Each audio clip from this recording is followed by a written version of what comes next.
I see. That's really kind of you.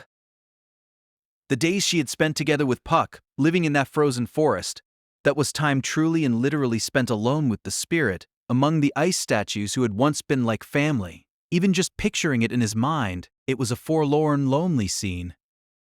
I waited for everyone to wake up, but that day never came. That's why I left the forest and participated in the royal selection. Why is the forest related to the royal selection? I made a promise with Roswal. His breath caught. That one phrase, promise with Roswal, sent a shudder through him. What kind of promise had Amelia, tormented by loneliness in the forest, made with the devil that was Roswal? He made me hold the crest he had after he made sure the dragon jewel was glowing. He spoke about the royal selection, but I didn't understand a single thing about the kingdom of Lugunica. Of course she didn't. There was no way a girl who had lived in the forest since infancy would know about the outside world. So just how had Roswell lured Amelia out of the forest? That was...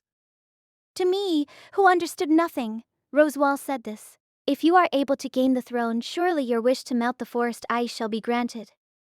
Subaru imagined his seething blood blotting his entire vision red. Roswell had used Amelia's pure innocent wish to lead her out of the forest.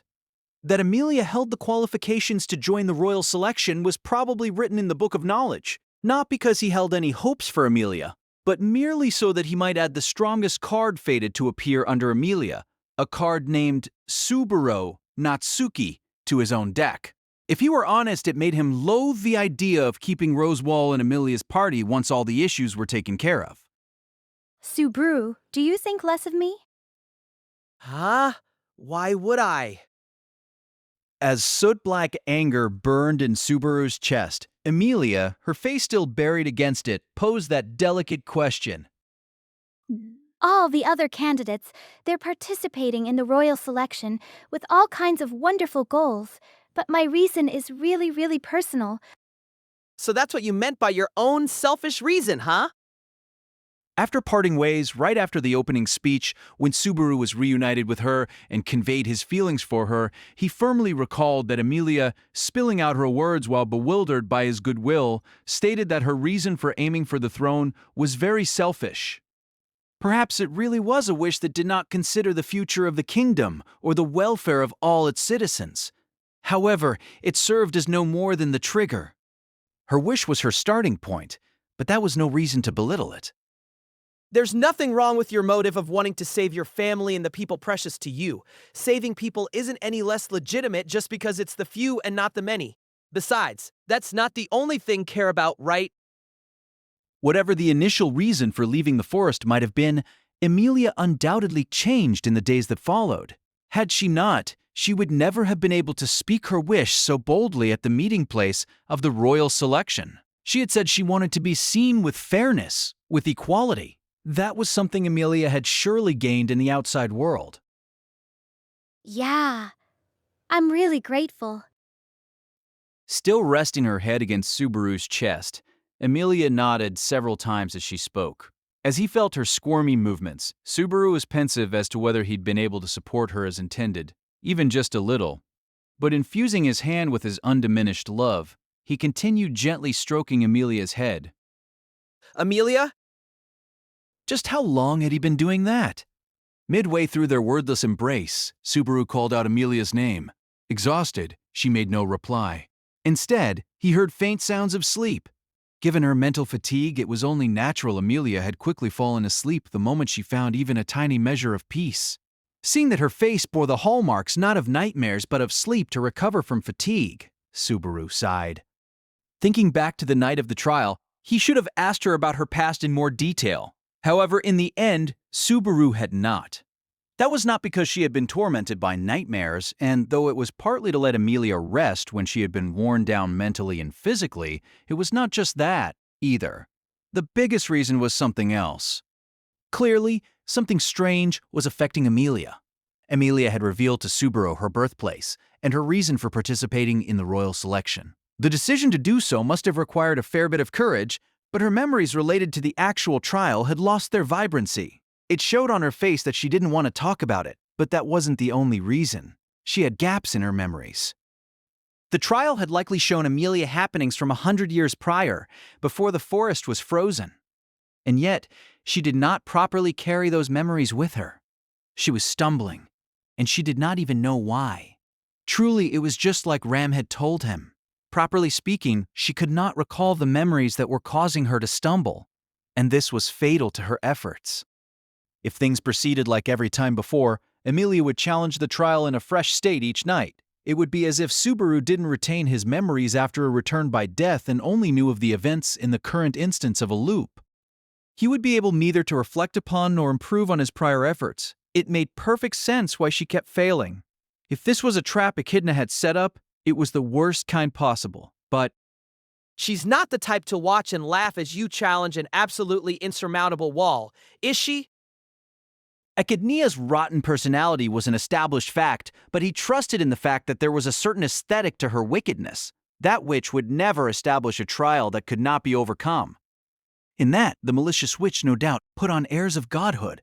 Then again, there she was, resting in a world of dreams even after death.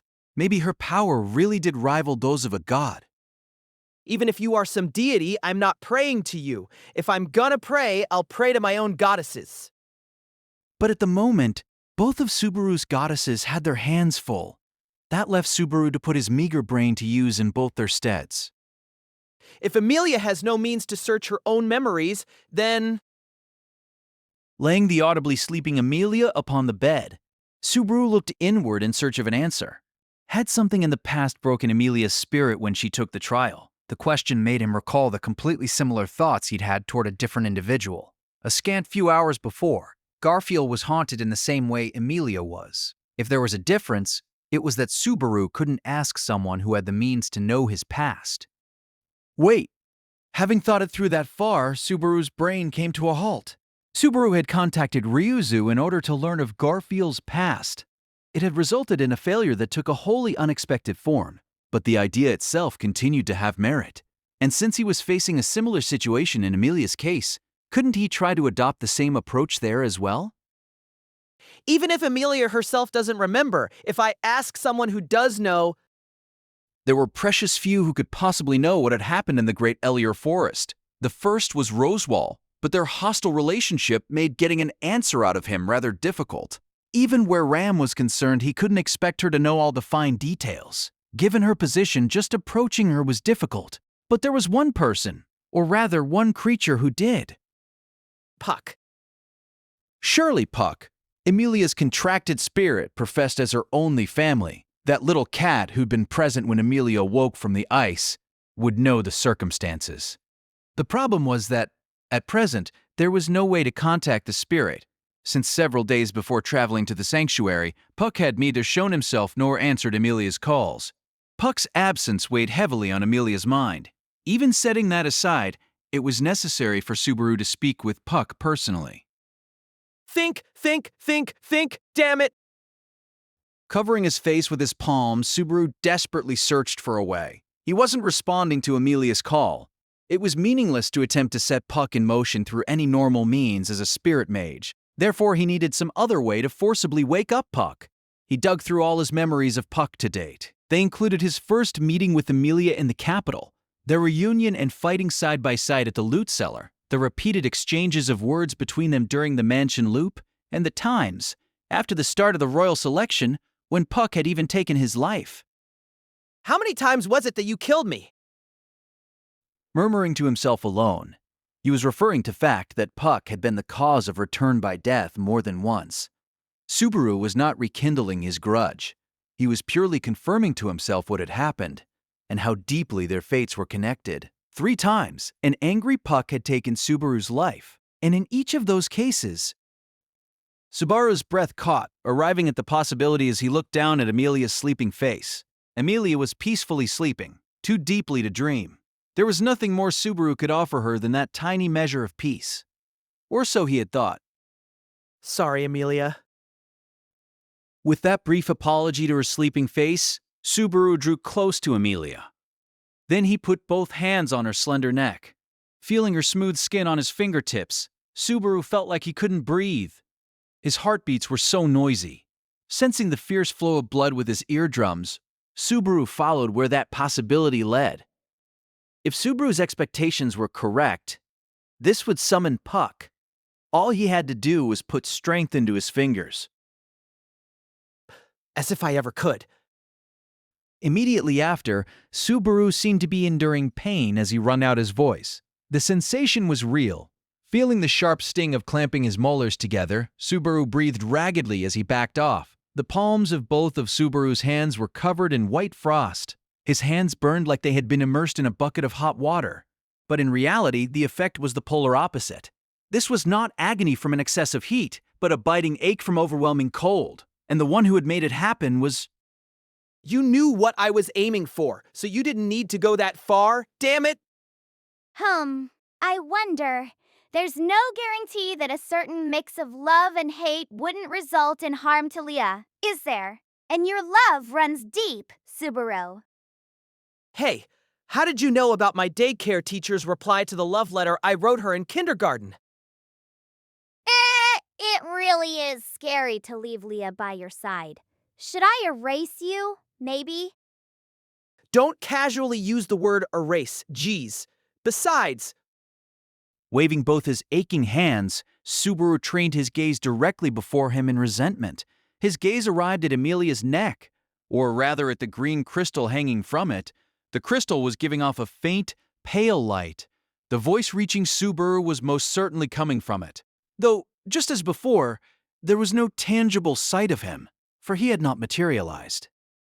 Amelia Tan's all sad that the family pet ran away from home. Rather than leave, I have been right here the entire time, though. But, yes, I should say this. Replying glibly to Subaru's biting sarcasm, the crystal, or rather Puck, would have probably been floating there with a big smile if he had taken physical form. In this strange atmosphere, he spoke. You have done well to call out to me. I am happy, Subaru. The first thing she felt when she awoke with her right hand empty was loneliness. As she woke up, her head feeling blood-deprived, she had a hazy thought before she slept, and even while she slept, she felt like someone had been holding her hand. Realizing this was an extremely selfish sentiment to have, she rose. What a terrible girl I am. That's incredibly selfish of me. Her face reddened from shame and self-derision. The girl, Amelia, curled up in the center of the bed as she let those words slip. The sensation on her palm was that of the boy who had spent time together with her until she slept. Just how self-centered was she to feel lonely because that sensation was gone when she awoke? He'd stayed close to her all that time, yet she was still trying to cling to him. This, right after speaking of such lofty ideals the night before to Subaru. She was always relying on him. She was truly relieved when he'd asked about what really happened in her past, wasn't she?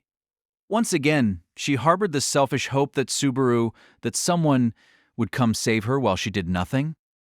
Pursing her lips at the weakness of her own heart, Amelia subconsciously touched the crystal on her neck. That faint sensation was connected to the spirit that had been at her side for all that time, the part of her family whose face she hadn't seen in these last several days. That moment she thought very strongly, I want to hear his voice. Maybe it was a dream. I thought I heard Subaru speaking at my bedside, like he was talking to Puck. If her weak self really had hallucinated what she'd heard, her ears were being terribly convenient. It was not as if her ears, a little longer than those of others, were somehow deprived of the blood coursing through her body. It was just that she thought, Why can't I remember properly? You mustn't blame yourself too much, Leah. I am partly responsible for this. Eh? she suddenly someone speak, not with her eardrums, but through the echo of telepathy directly to her mind. Even though there was no audible voice to accompany it, Amelia immediately knew who it must have been. Puck? Amelia practically shot up as she placed the crystal upon her palm. Within Amelia's field of vision, a faint green light grew, taking form little by little, its power manifesting into a tangible shape. This is a little smaller than usual? Well, I'm pretty like this anyway, aren't I?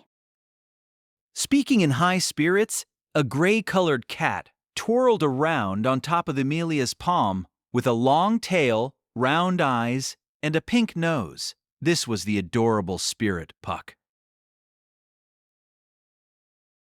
Puck. Ah, Puck.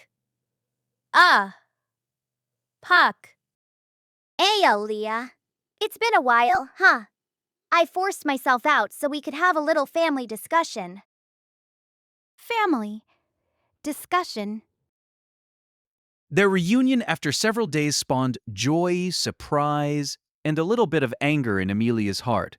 But though she yearned for an explanation, the teary-eyed Amelia immediately realized something was wrong. The puck on her palm was smaller than his usual size, and moreover his existence seemed ever so fragile. Tee-hee-hee. Seems I'll hit my limit faster than I expected. Well, I willingly broke the pact, so it can't be helped that my perks as a spirit got yanked back. Broke the pact? What are you saying? No, never mind that. More importantly, where have you been until now? And after that? Then, as now, I have always been by your side, Leah. I couldn't speak because of my own personal circumstances and your own issues, Leah. But from here, Putting his paws on his head, Puck's blushing smile went away. His innocent, adorable face turned serious, sending a distressing chill down Amelia's spine. This was a face she had not seen once from Puck in all that— No, she had seen it before. This was the face he had shown when Amelia, frozen in ice, awoke. It was the face he had shown Amelia right before her life came under threat, and when the pair formed their pact. And for Puck to show Amelia that face in that moment— what a... Wait a minute. Amelia's voice stiffened out of shock. Beneath Puck's feet, the crystal upon which Puck's tail rested had a crack running down it. This crevice was slowly but inexorably expanding. Oh no. This is terrible, Puck. The stone, the icon, at this rate. I am sorry, Leah. I really want to properly explain, but I don't have time. That's something I truly regret, but I'm entrusting you to the child who holds you most precious after me. What are you talking about? Such a person doesn't. Even as she shook her head in denial, the crystal's destruction would not relent. Accordingly, little by little, Puck's entire form grew indistinct. The way he was vanishing didn't come off as a prank. Puck really was vanishing so very suddenly, and his bond with Amelia went with him. She didn't know what had happened or what was happening. Nor, with acceptance on Puck's face, did Amelia understand just how she looked to those black eyes that moment. Leah, the pact between you and I is rescinded. I'm really sorry it's so one-sided. Amelia was overcome as a fear she had never even imagined turned into reality. To be separated from Puck for a day to come when the pact would end was something Amelia had never thought of. After all, Amelia and Puck had made a promise. If I'm gone, the lid covering your memories will come off. I'm sure that will cause you a great deal of sadness, Leah. You might cry even more than you are right now. She didn't understand the meaning of Puck's words. Puck softly floated up from Amelia's palm. Swaying his long tail, he hovered at the tip of Amelia's nose. His little white paws touched her cheek. It was as if he was gently trying to wipe away one of the teardrops coursing from the corner of her eye. If she was going to lose this much warmth, even the frozen forest of her homeland was— Amelia, I really love you. No. As she tried to stop their bonds from fading away, she thought the unthinkable when a voice echoed in the back of her mind. The voice came from someone speaking to Amelia from her indistinct memories. She was being made to choose. That instant, she was being forced to choose between the warmth before her eyes and the cold past sealed within the ice. And the right to choose rested in Amelia's hand. That moment, if she reached out her hand, Puck would— Yeah, this is for the best, Leah. Her arm would not move. Her shaking fingers would not reach Puck, even as he wiped the tear from her cheek. She could not prioritize the warmth of that instant if it meant ignoring the voice that tied her to the past.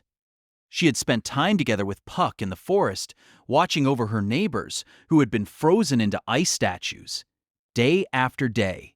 And all that time and in all the days that had come since then, he never made Amelia face her memories of the past. This was the moment those days came to an end. Leah, in this whole world, you're the one I love the most.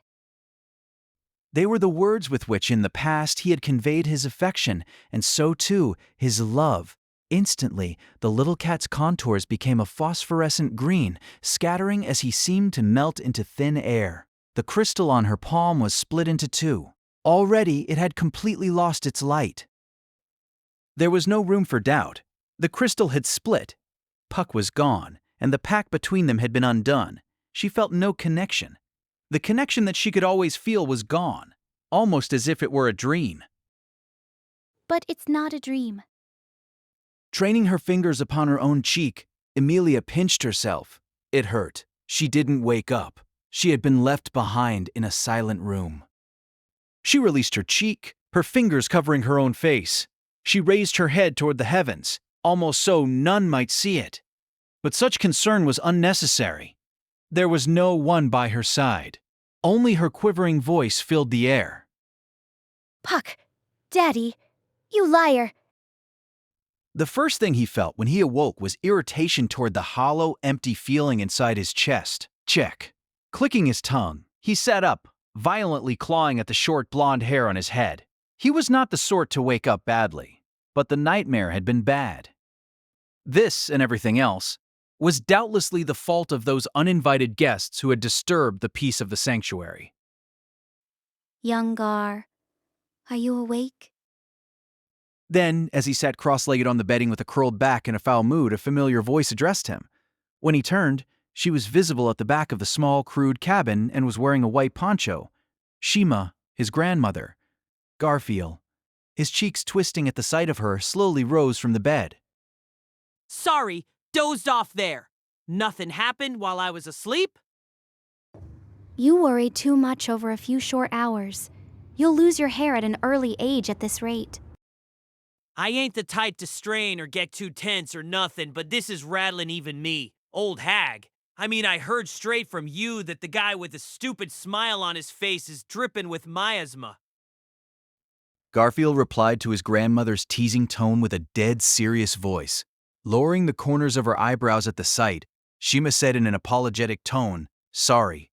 It was Shima who could literally smell the miasma coming off of Suburo Natsuki, the miasma that came from interacting with the witch. Shima had been concealed in the woods, performing her duty as one of the A's of the sanctuary. Unlike other replicas, she possessed individuality just like Ruzu and met with Garfield regularly.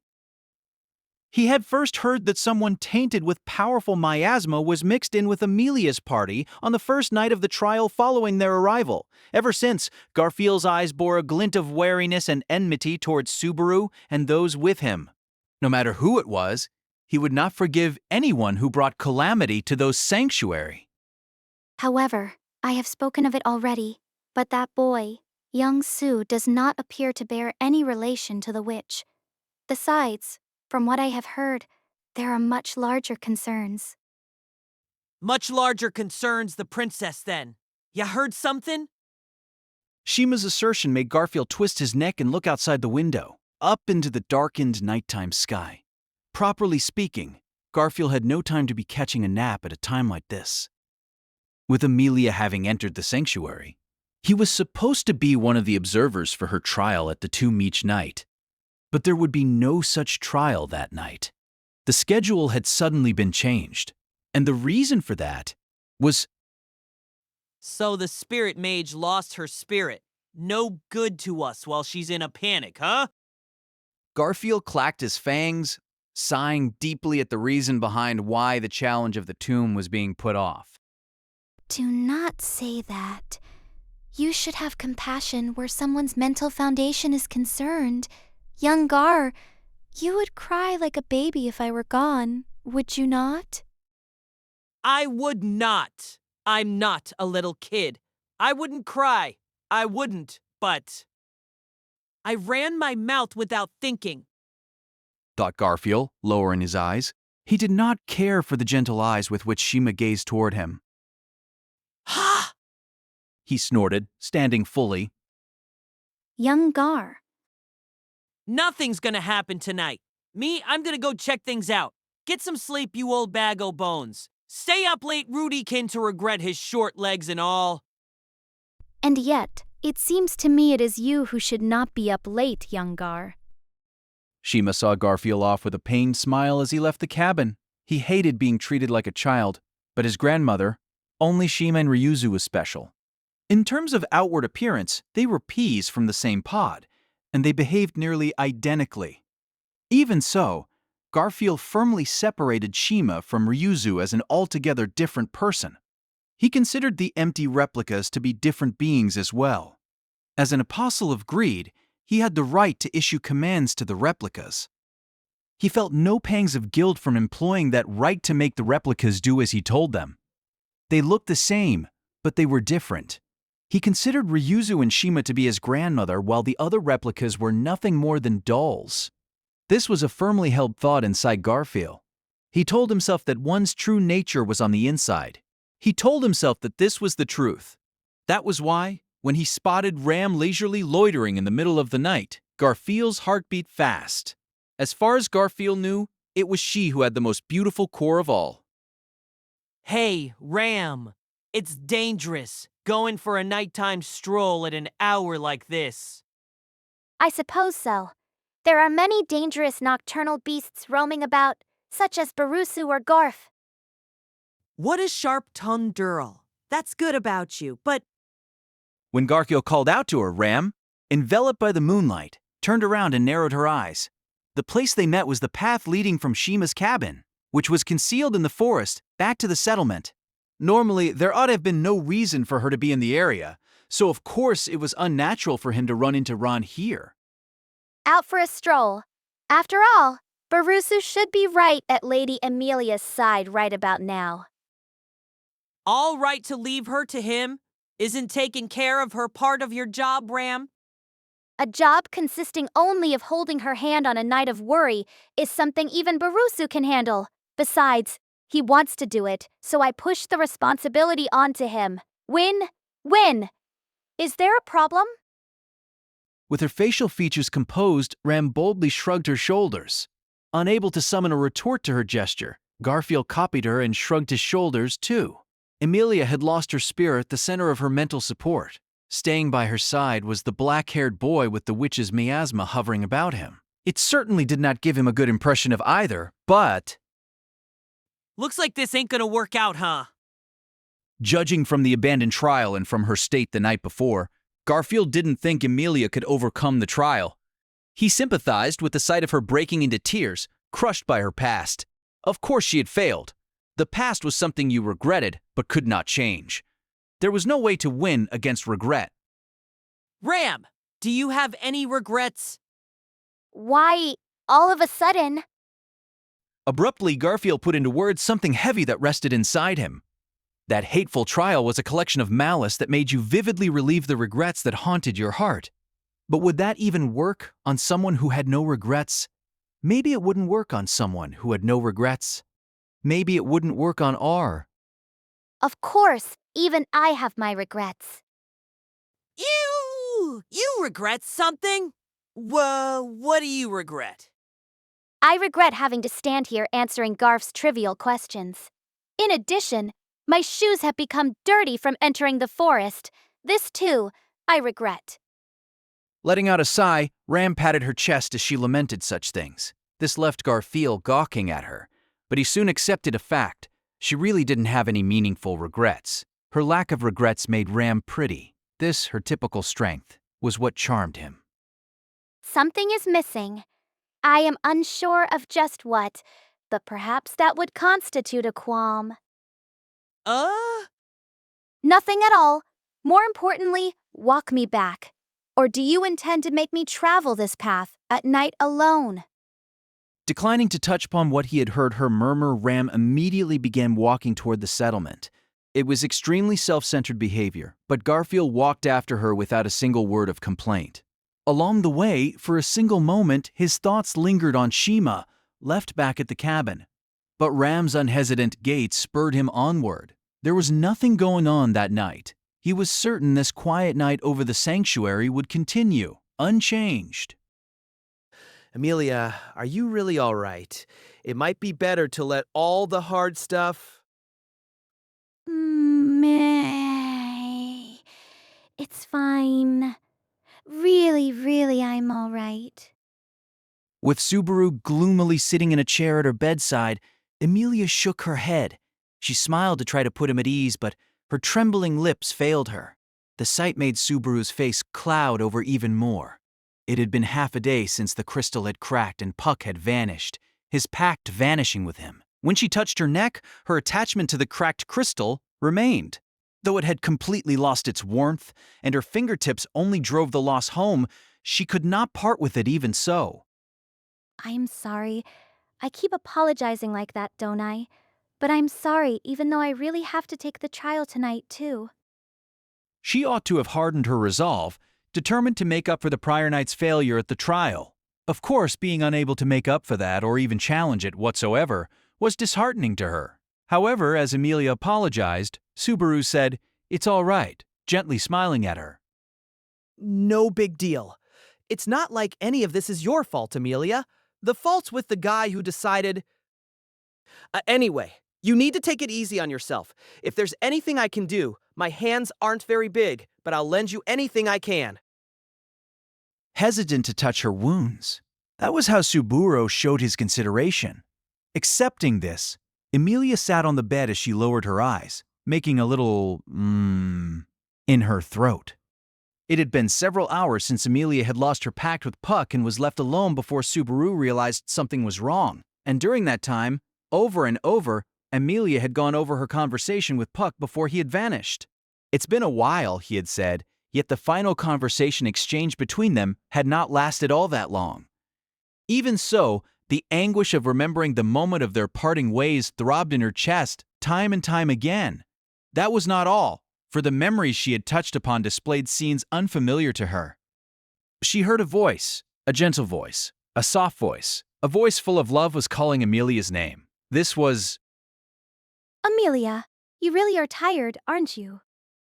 Leaning forward, peering into her face, Subaru spoke, his voice echoing alongside the voice in her memories. Amelia? Subaru's voice was a little surprised. That was because Amelia had suddenly held onto his hand. Numerous times, Subaru had been the one to hold hers, but the opposite was rare. And right that moment, it was the other way around for once because Amelia wanted to be sure, not about Subaru. Amelia wanted to be sure about herself. I'm sure. In the morning, I want to think that by morning I'll be all right. Yeah, that's... I get it. So... Hold my hand. Would you stay here until morning? If you do that, I'm sure I'll... Entwining her fingers with Subaru's, Amelia infused the sensation with that prayer. It was a different sensation than the last time she had touched Puck's paw, but she felt like there was something there between them. Please, Subaru. I'm sorry. I'm sorry, please. If that's what you want, granting your wish is easy. You don't need to apologize over and over. Drawing his chair close to the bed, Subaru smiled as he continued holding Amelia's hand. With his other hand, he stroked her head, making Amelia close her eyes from a ticklish feeling. Morning! If it's till morning, okay. I believe in you. To those gentle words, Amelia closed her eyes, the sensation on her palm calming her heart. Instantly, she finally felt sleepy, for what she would surely see from that point on was her past. Before dreaming of her past, she wanted that feeling on her palm from that moment to be the last thing she remembered. She truly looked small as she walked amid the snow. Her feet caught on the snow, and she tumbled forward, landing flat on her face. She was clumsy, with a look on her face like she was seeing snow for the first time. In fact, it was. That was the first time she had seen snow. It was beautiful enough to make anyone tremble, yet so fragile that it crumbled to the touch. and cold enough to elicit tears. Amelia understood that this scene from her dream was a fragment of her memories of the past. Puck had said the lid on top of her memories would be lifted the instant their pact was no more. Indeed, but a few scant hours later, Amelia was visited not only by pain, but by countless scenes unknown to her. There was a humid green forest with smiling people and girls with hair as silver as Amelia's, and those girls had happy conversations with men unfamiliar to her. Her homeland was daubed white. Those were the moments of time within the dream. Amelia, Amid the dream, amid the snow, amid the past clawing at her heart, the young Amelia heard a voice call her name. A woman with silver hair and violet eyes practically leaped through the air as she raced over. Besides these features, the same as Amelia's, she had short hair and almond-shaped eyes.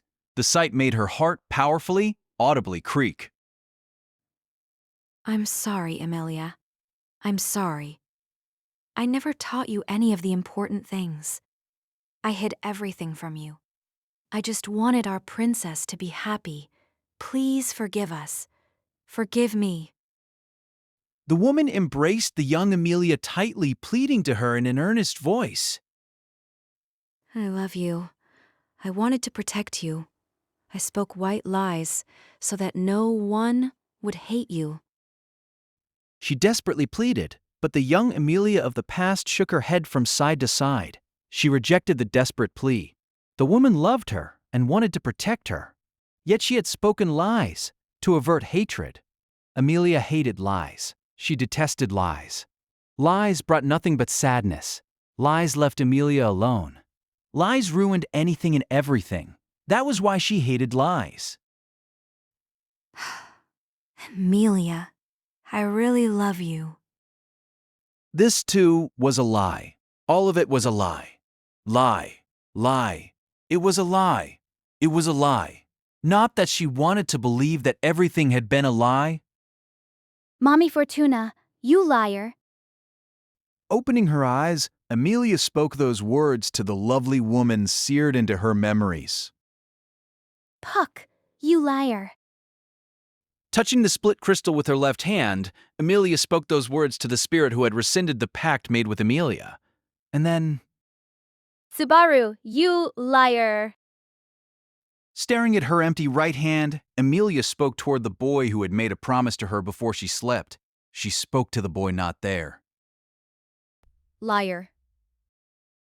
There was a moon outside the window, tracing a half crescent. It was still in the sky with the promised morning far off. It was when Garfield visited Shima's cabin in the morning on a whim that he realized something was wrong. The great number of human outsiders currently present made the sanctuary situation different from the norm. Because of that, despite Shima being little indisposed due to her secluded life in the forest, he figured he ought to have another word with her at least. Old hag. Hey, where the hell'd you go?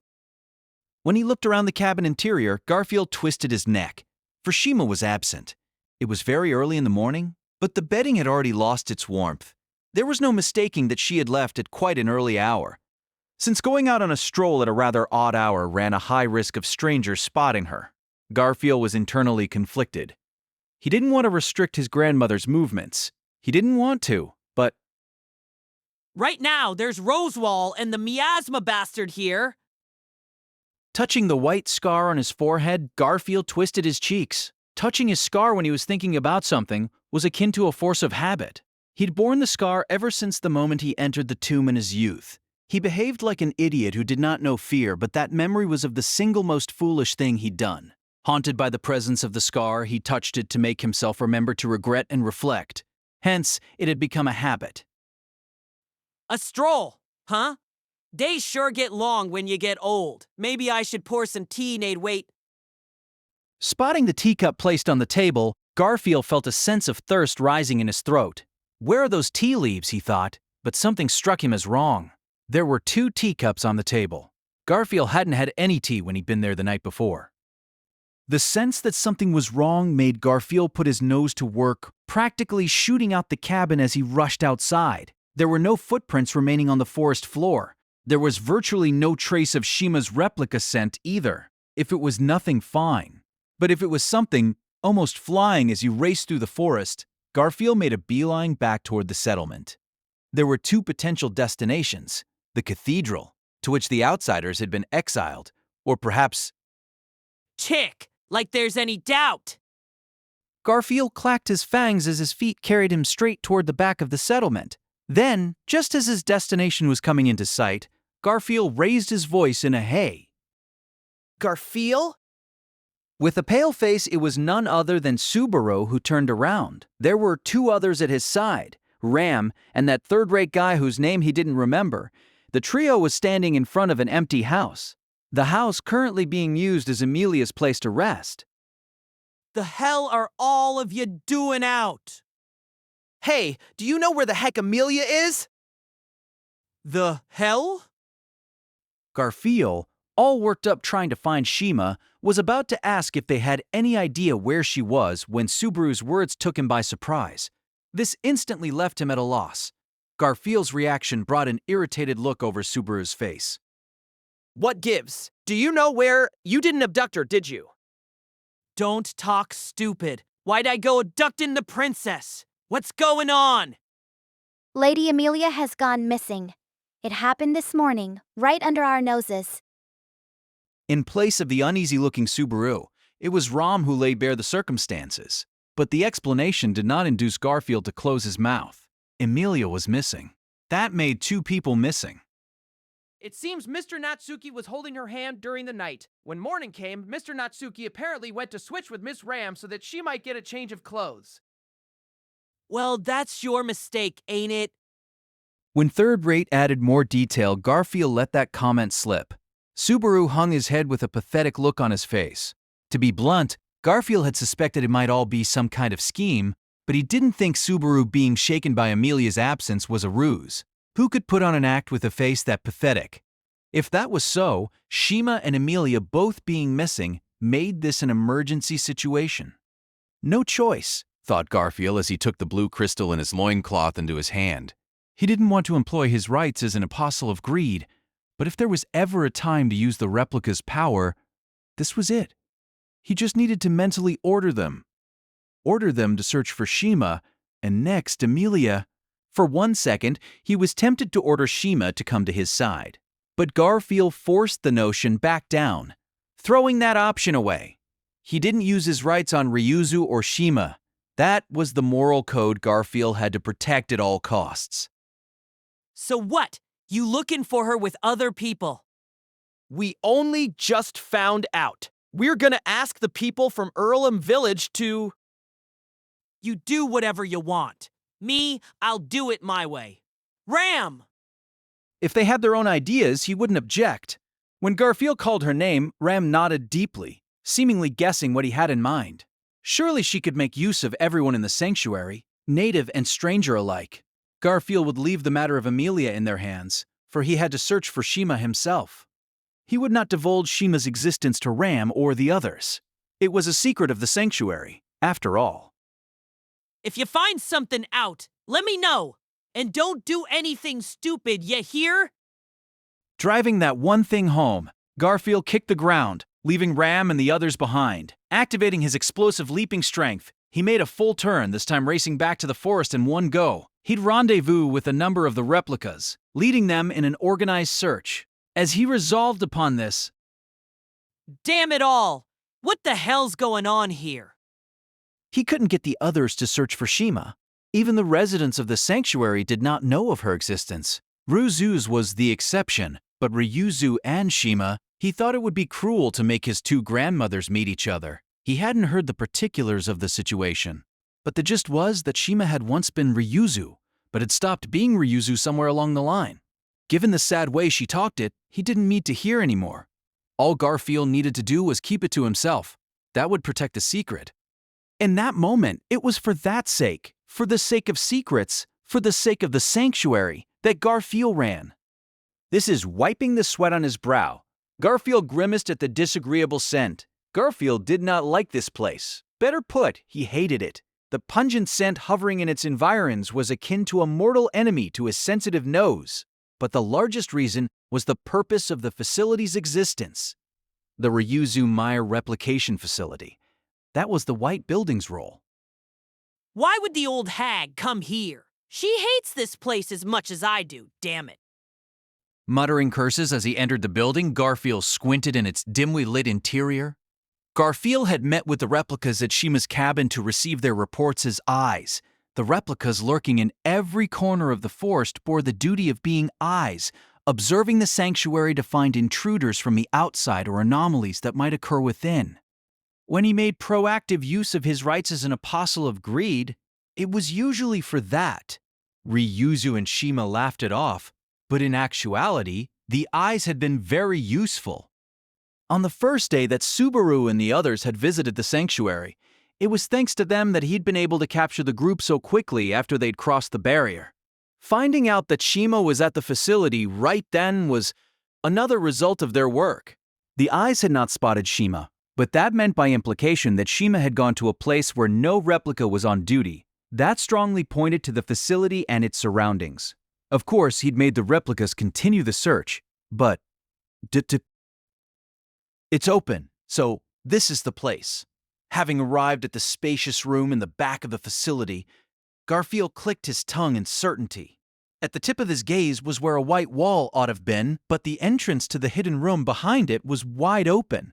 Garfield pretty much dragged himself there only once in several months to a year's time to pick up a new replica created from the device within the chamber, and only those with the same status as Garfield bore could enter that place. For the conditions to enter were twofold: to bear a crystal, and to be an apostle of greed. Garfield knew of only one person beyond himself who could possibly fit those two conditions. Old hag, are you here? Can you hear my voice? Shouting loudly, Garfield advanced to the back of the chamber with ragged-sounding footsteps. He was halfway certain he was being lured there. Some kidnapper had brought Shima into the facility, lying in wait as he came searching for her. Knowing that much, he ought to have been cautious, but Garfield was nothing if not bold and impetuous. If it was a trap, he'd crush it underfoot. If a scheme, he'd clamp his jaws and shatter it. His conclusion was plain and simple. Old hag! Old hag! Surely there was no reason to inflict harm upon her. He could surmise no reason to do so. At the very least, she'd serve the other party tea, even if the opponent was some strategist with a devilish mind at work. Hearing no reply, Garfield set foot into the chamber, resting his eyes upon the so-called magic crystal. In its blue light, there was a girl hugging her knees sealed within. This was the girl from which all the replicas originated, Ryuzu Meyer. Garfield felt bad about the presence of the girl, one he took for granted, which he could call neither materials nor a corpse. He felt himself reflected in that presence, already ended, yet continuing to exist. Perhaps it was because her existence jabbed deeply into his chest that he was slow to respond to the footsteps behind him. Who? Turning around and raising his voice, he immediately scolded himself for the stupid question. There was only one sort of person who would show up at that time and place. In other words, the presence belonged to Subaru Natsuki. I am terribly sorry I cannot live up to your expectations. The whisper in his ear and the pat on his shoulder sent Garfield into shock. In other words, this was proof he had been approached from the opposite direction of the footsteps he had heard, and the one who had done this was... The host of the banquet is absent. May I serve you in his place? May I serve you in his place? Speaking these words, the gentleman with delicate features bowed, touching his hat to his chest. He remembered his face. His face was all he remembered. He did not remember his name. That was why Garfield called him third-rate. Where is that bastard? His surprise over the young man's emergence undiminished, Garfield searched the room for any sight of Subaru. The young man was unexpected, but he could guess who had set this up. Of course, the uproar over Amelia's absence was a pack of lies, too. The shaken look on his face, and all the rest, was purely the product of acting. Actually, the circumstance truly was unexpected. Huh? It truly was our blunder to let Lady Amelia slip out while our eyes were turned. To be blunt, I am tempted to wonder if even my fortune is so poor. However, Cutting off his words at that point, the young man returned the hat in his hand back to his head. After that, he rubbed his own nose with his finger, making what seemed like a blushy smile. My friend asked me to, you see. Knowing full well 'tis a minor role, I shall play it to the fullest regardless. Dragging her feet, she walked toward the pale glow with darkness hovering all around it. The exhaustion of her willpower robbed her of endurance as well. Even though she was moving but a short distance, her body felt heavy. Even so, the girl, Emilia, was unwilling to halt, forcing herself to move forward. Puck's prediction had been correct. The lid on her memories had been lifted, and recollections came back to her one after another. She didn't know what connected the two. She did not know why Puck's absence was related to her memories. Was it Puck who had sealed her memories? If so, why would Puck? Mommy Fortuna. Instead of that doubt, what she put on her lips was the name of the woman who had been like a mother to her and was strongly carved into her memories. She was not her birth mother. She was sure she'd heard that from the woman herself. Those memories, too, would surely come back to her in short order. Her memories of Fortuna were gentle, warm, and strong. To Emilia, she was the ideal woman. The mother who should have been turned into a statue of ice was somewhere in the frozen forest that very moment. Ugh, Hickey. The memory of the sin she could never undo throbbed. A sob trickled out from Emilia's lips. Not everything had come back to her yet, and yet a feeling of guilt welled up from deep inside her chest. Even without her memories, surely her body, her blood, and her soul remembered. It had always been like that. Always. Desperately. Earnestly. With all her strength, she didn't intend to hold back in the slightest. Yet Emilia's hands could not even glance across the surface of that which she truly wished to reach. That was probably why Puck, why Subaru, why Fortuna had slipped through her fingers. That's why Even as she sobbed and cried tiny tears, Emilia pressed on. At the speed of a crawl, she headed for a particular place in the dense sea of green. She did this because in her present state, that was the final stronghold in which Emilia could place her trust. Liar. There was no one to hear the word of blame that fell from her slender lips, nor was there anyone who clearly understood who the word was for. Guy ain't got what it takes for this role, third rate. Immediately after recovering from the initial shock, Garfield seemed to chew on the words before spitting them out. The tone of his voice was intimidating. The young man on the receiving end of it made a pathetic-looking face. Well, I imagined you might say as much. I, too, believe I am behaving rather recklessly in courting this circumstance. Truly, I had intended to settle this with dialogue between us. Dialogue? Yasei. Yes, Ryuzu? No, Shima should have been here. At Mr. Natsuki's initiative, we wish to have Miss Shima in attendance while we were to speak with you. However, Scratching his cheek, the young man let a weary sigh trickle out. the incident with Lady Amelia has completely thrown off my plans. Having said that, I have already engaged in wicked deeds all over, so I must adjust appropriately to changing circumstances. What of the old hag? As I could not read the situation, I had her distance herself. There is no one here save you and I. That's so. He'd asked what he wanted to. If neither Shima nor Subaru, who had hatched the scheme, were present in this place, he was done here. Coming to this conclusion, Garfield glared at the young man. However, That bastard playing his little games. putting his fierce, seething emotions onto his tongue, Garfield raggedly vented his rage towards Subaru. Since the beginning. Yes, from the very beginning, Garfield couldn't stand Subaru. With sharp eyes in contrast to the soft look of his face, he always behaved flippantly and frivolously. Yet, in spite of that, from time to time, he had a look in his eyes like someone who'd gone through crises that Garfield could not even imagine. That gaze of his, as if he was staring off into some place far away, struck Garfield the same as that of the man he liked least in the entire world. Of course it had annoyed him. If he'd used his own hands to pinch and crush him sooner, none of this would have happened. I am inclined to thank you for not being quite that rash. What the hell did you stay behind for? The guy in question ain't here, so there's no talk to be had. You have a point, and yet, right now, I wish to buy time for a man and a woman to have a moment with each other. The young man raised a finger to his lips, winking with one eye. The gesture brought a questioning look over Garfield's face. But as soon as he understood the meaning of his words and just which man and which woman he meant, the impact ran through him. That instant, what shot through Garfield was intuition beyond anything he could explain. Hence Garfield, a man who judged things in accordance with his instincts, was certain it was fact.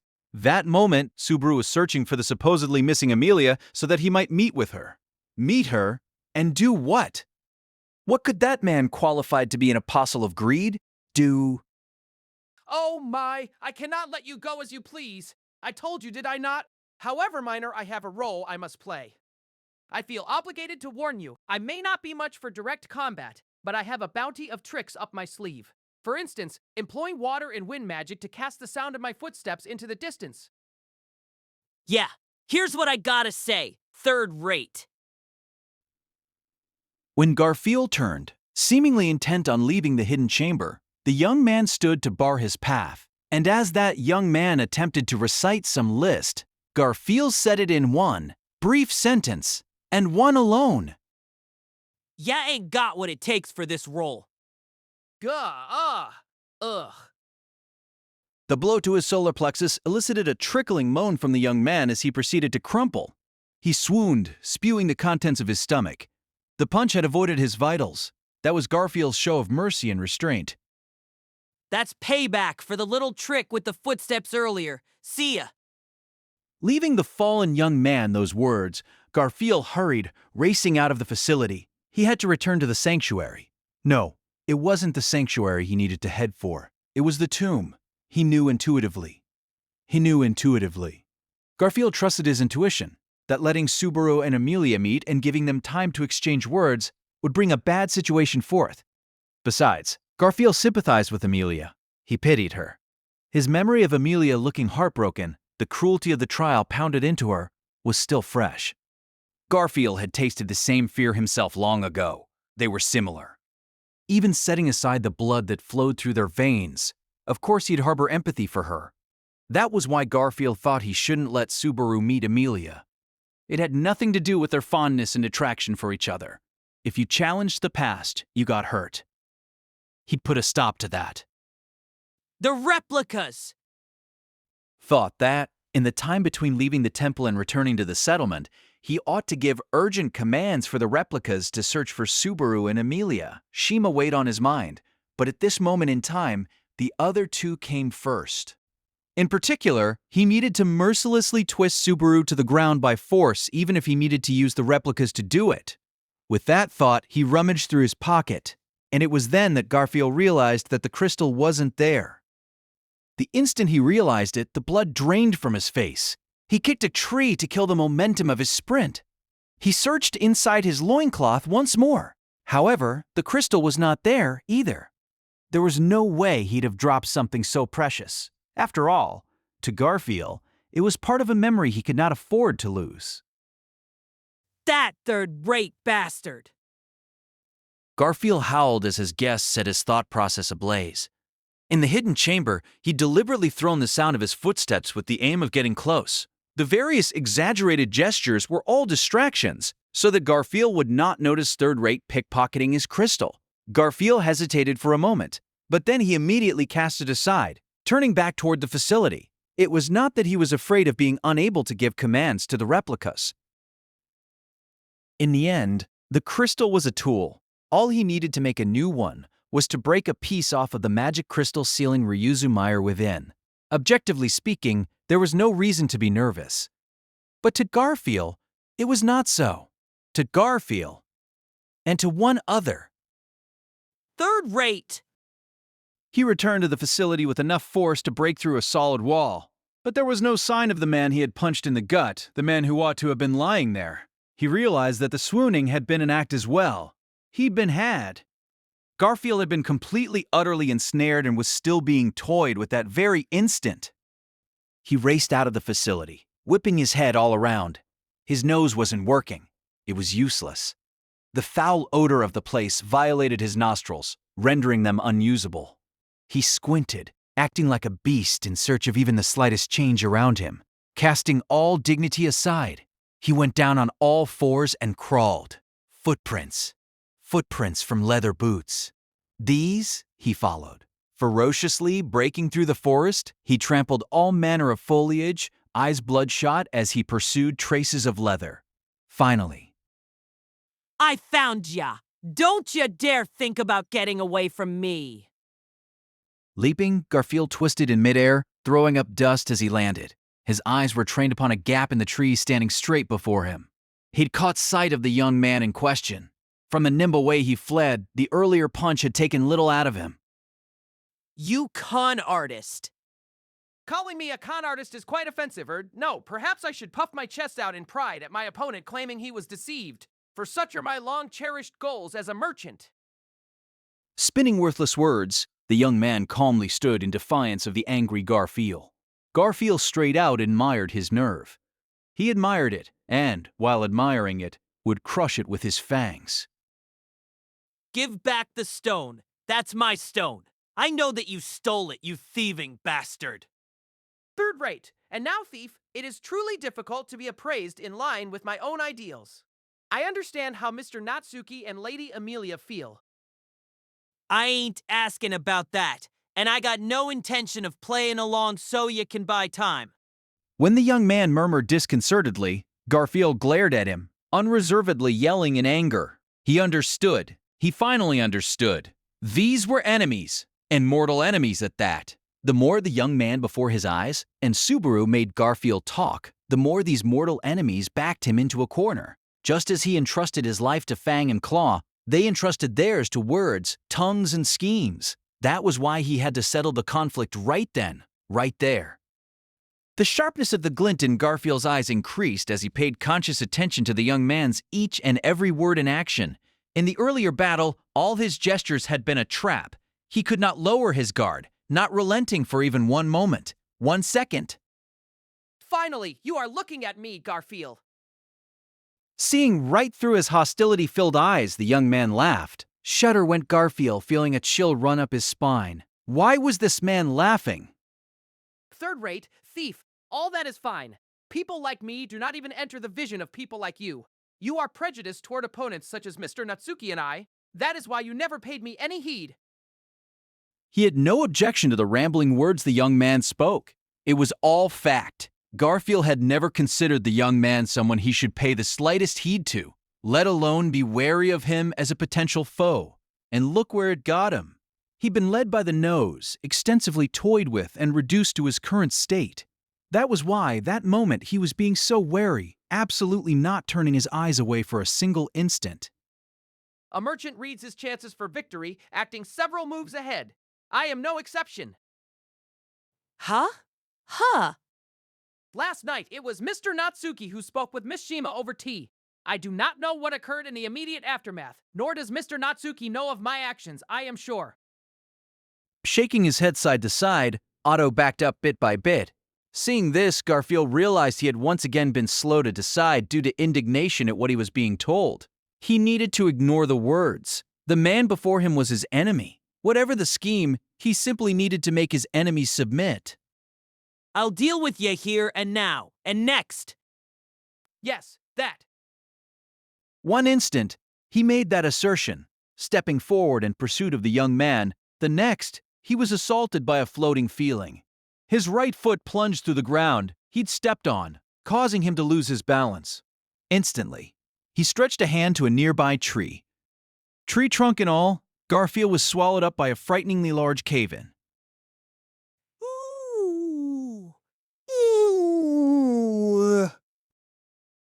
He made an anguished cry as the blow of the fall came immediately. He fixed his posture, glaring immediately upward. The depth of the hole was several yards. Going back was trivial. But in that case, why had he made a hole like that? What was this hole at a size and depth completely beyond human strength to dig doing here? As he had the thought, he squinted at the hole. It was then that Garfield realized that something was off. Not with the top, nor the bottom, but with the earthen walls. They contained countless points of light. These were countless winged insects enshrouded by phosphorescent light. Since long ago I have had few human friends. Instead, I get along quite well with my friends beyond humans. Garfield was taken aback by the voice coming down at him from overhead. He could not instantly comprehend the meaning of those words, but his instincts rang an alarm. Re:Zero Starting Life in Another World by Tapi Nagatsuki cast its six-tale novel. Please subscribe to our channel. Bell warning him of danger. And once again, even that very instant, Garfield was listening to his enemy's words. Accordingly, the next moment, his just rewards blew up in his face. Now, the forest itself is your enemy. First, have a taste of the Zada bug's warm welcome. Garfield raised an angry yell in response. Yell and roar, the reverberations echoed. And so, the Battle of the Lost Woods of Cromaldi commenced. When it felt like he heard a roar far off in the distance, Subaru's breath caught. For an instant, he looked back. The urge to run there and confirm the situation raced through him, but he somehow managed to resist. The die had already been cast. Garfield had to have realized by then that Subaru was involved in Shima's disappearance. It was not difficult to imagine his anger over the number of covert activities and dirty tricks, which must have been driving him mad. He'd truly have liked to settle things nice and properly at the discussion table beforehand, but that was no longer possible. Counting on you, Otto. Just don't do anything really crazy. Fully expecting Garfield to be in an agitated state, it was Otto who had volunteered to take responsibility for explaining things. At the replication facility, Otto had made arrangements to await Garfield's arrival. Surely, Otto would be able to soothe his anger. In contrast to that thought, Subaru was fiercely uneasy as well. After all, that Otto bastard is a total idiot with surprising disregard for his own life. He was worried about the fact that Otto often risked his life for the sake of others. He'd said if he came into contact with Garfield, he'd tell him everything and let himself be taken prisoner. But with the plan already thrown well off track, it was crucial for both of them to adjust to the changing circumstances thereafter. Don't make me pay for the incense at your funeral, Otto. Even if it came to that, Subaru wouldn't be sending any money. It'd get sent to him and Otto both. He didn't want it to come to that, and partly so that it never would. Right now, I need to fulfill my role. Spitting out words of resolve, Subaru stood boldly before his destination. The entrance before him was open, dark, and filled with cold air. The instant Subaru stepped inside, his entire body felt languid, and he was seized by the alien sense that his blood was flowing backward.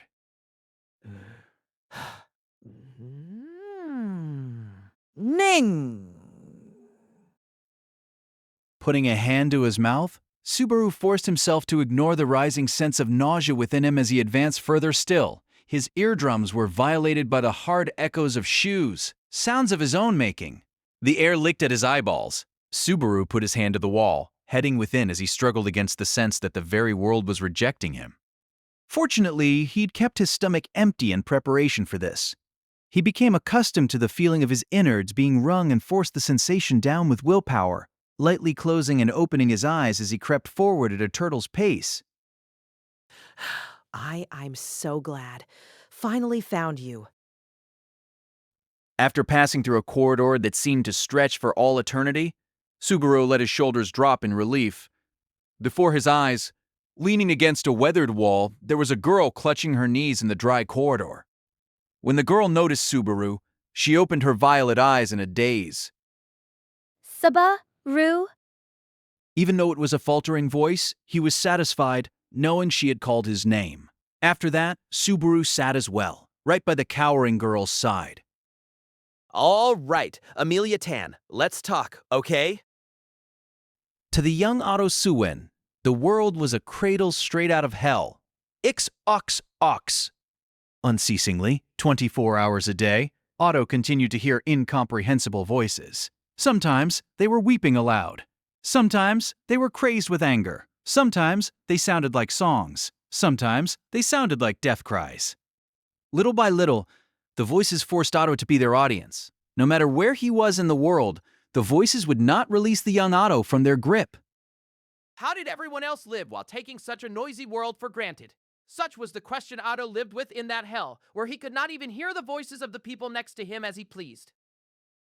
When his parents picked him up, he could not hear whatever it is they said along with their smiles. No matter how deep the affection in their words, their voices were swallowed up by background noise, never reaching Otto's comprehension. The reason Otto had grown up without a smile, without anger, without tears, and with virtually nothing worthy of calling an emotion was because to Otto, Everything happening on the outside sounded like the exact same thing. His parents struggled to understand their son's abnormality. They had him assessed by various healers who strove mightily to ascertain the cause. But Otto's abnormality was a listening deficiency because he was hearing too much. Something utterly incomprehensible to those who did not possess his blessing. Hence, it was only natural that his parents' love shifted away from Otto and onto his older and younger brothers. Unlike Otto, his two siblings grew up without difficulty, thriving as they were raised with love for three. He did not resent his parents or his siblings for this. One might say that he did not have enough concern for others to resent them, but even he was able to understand that his family had tried their best.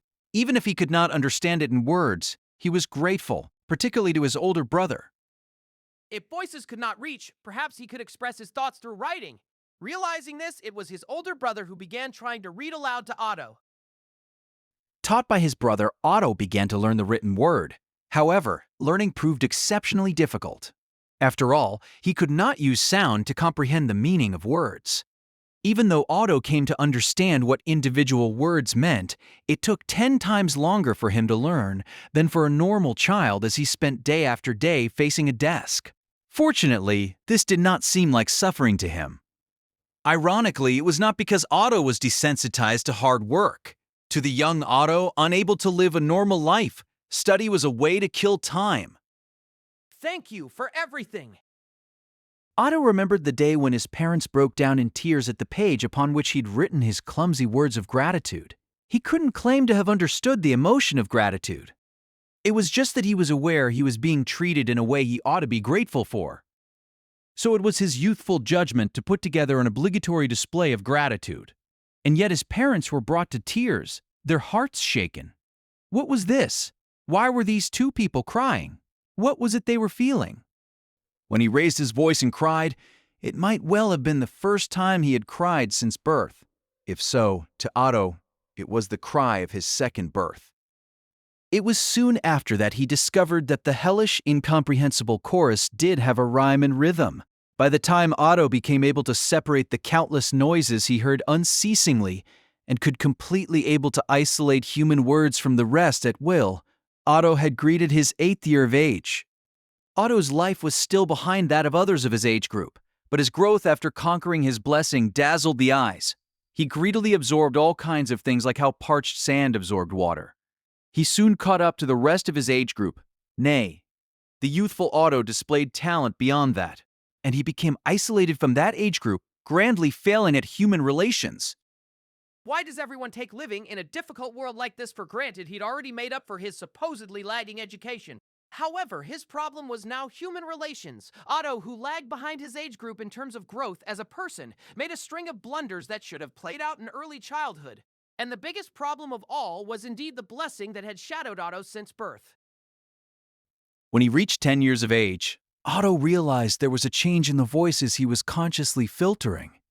Noises that had once been meaningless had changed into something that did hold meaning. And as he verified the change in the voices more and more, Otto learned he bore a blessing, and so too he learned the true nature of the hell of his youth. Having discovered the existence of his blessing, Otto immediately spoke to his older brother about this power. When anything happened, his older brother, who had taught words to the young Otto, had become the one he could most rely on for guidance. I see. Well, you see, Otto, this power, it's amazing. Because I think it's amazing, see. You really need to stop speaking to Zodabugs where people can see. When Otto revealed his blessing, his older brother's face went pale as he earnestly spoke those words of advice. I see, went Otto, greatly appreciative. A blessing was a boon from the world, but there were people in this world that might use such a power for evil purposes. As expected of his older brother, his words of advice, spoken to protect him from such malice in the world, were right on target. It was 3 days later when Otto's blessing was exposed to those around him, making him hated by all others his age. The trigger was his little brother seeing him secretly conversing with the family land dragon. Seeing no other option, Otto spoke to his younger brother about the blessing, whereupon his brother carelessly let words slip to a friend of his. Boys and girls gathered around. To prove that his younger brother was not a liar, Otto had no option but to prove that the blessing's power was real. To illustrate this, he called over every Zada bug in the city. In a single instant, the name of the Zada bug bastard who could not read the mood spread far and wide. Thereafter, Otto concealed his blessing, determined never to make use of it again. Over the course of several years, he covered up his foul reputation, succeeding at erasing the abominable darkness in his past by the time he reached the tender age of 14. And during the wet season of his 15th year, Otto made an enemy of the daughter of a powerful figure in his city and was exiled from his homeland. The extremely short version of the circumstances was this. He had become entangled in a love-hate drama between a man and a woman. On the night of a birthday party for the girl in question, her lover hurled angry shouts into Otto's house over her being with another man, along with insults of "you Zada bug bastard," accused of a crime he did not remember committing, with his dark past dredged up at that. Otto lost his presence of mind. Accordingly, Otto released the seal, seeking the cooperation of the living creatures in the city so that he might clear himself of suspicion. And having established that on the night in question, the aforementioned girl had actually fooled around with 7 other men, he stated loud and clear to the poor man, "It seems you were the 8th." On top of being punched by the man, he was targeted by an assassin hired by the girl for his exposing her relations with the opposite sex. Otto finally abandoned his homeland, and his father used his connections to get a merchant who was a friend of his to hire Otto. After training under that man, he was 16 when he set off as a traveling merchant. This marked the start of Otto Suin standing as his own man. His subsequent journey as a traveling merchant was truly a chronicle of one hardship after another. It seemed Otto was born under a star with a great love of calamity and misfortune. If he hauled fruit, foul weather would come calling. If he took a shortcut through the mountains, bandits would attack him. If he camped with other traveling merchants, he and he alone would suffer insect stings all over his body. Even as such days of misfortune befell him, Otto had managed to live on without going bankrupt because he was blessed with mercantile talent as great as his luck was poor. Even when making great gambles, he rarely lost, and while maintaining that noxious balance, 4 years as a merchant passed in the blink of an eye. Lad, go get some sleep already. Such were the nighttime exchanges Otto had with his Fulfew, his beloved dragon, and only traveling companion. It had been 5 years since he had been exiled from home. Fulfew's presence loomed large in keeping Otto from returning home with a broken heart. Since it was the land dragon, Fulfew, who had been the trigger for his blessing being exposed to his little brother, they had, in truth, been a pair for the last 10 years. If you don't, it'll hold you back. You have a large deal to make tomorrow, yes? Fulfew's considerate words made Otto nod with a smile. Otto was certain the big job waiting for him the next day would turn his fortunes as a merchant around. And so, the momentous day came. He'd been completely had and laden with a vast debt to boot. The oil he'd hoarded became unsellable. In contrast, the metal wares he'd relinquished had precipitously climbed in value. Having misread the market trends, Otto knew his life as a merchant had fallen into grave peril. If he did not turn things around in a single blow, he would inevitably have to let Fulfew go. Not only that, it was even possible he would be forced to return to his birth family in tears. To Otto, that was something that had to be averted at all costs. Otto loved his birth family. He was aware of their love for him. And so too, was he aware that his younger self had brought his birth family trouble over and over. In that span of a decade and a half, Otto had already caused his family an entire lifetime's worth of trouble. He needed to use the remainder of his life to make up for those 15 years. He would properly pay his debts in full. After all, Otto Suin was a merchant's son. When an acquaintance told him of a lucrative offer, Otto immediately raced toward it. The contract was not to secure merchandise, but to use his dragon carriage as transport.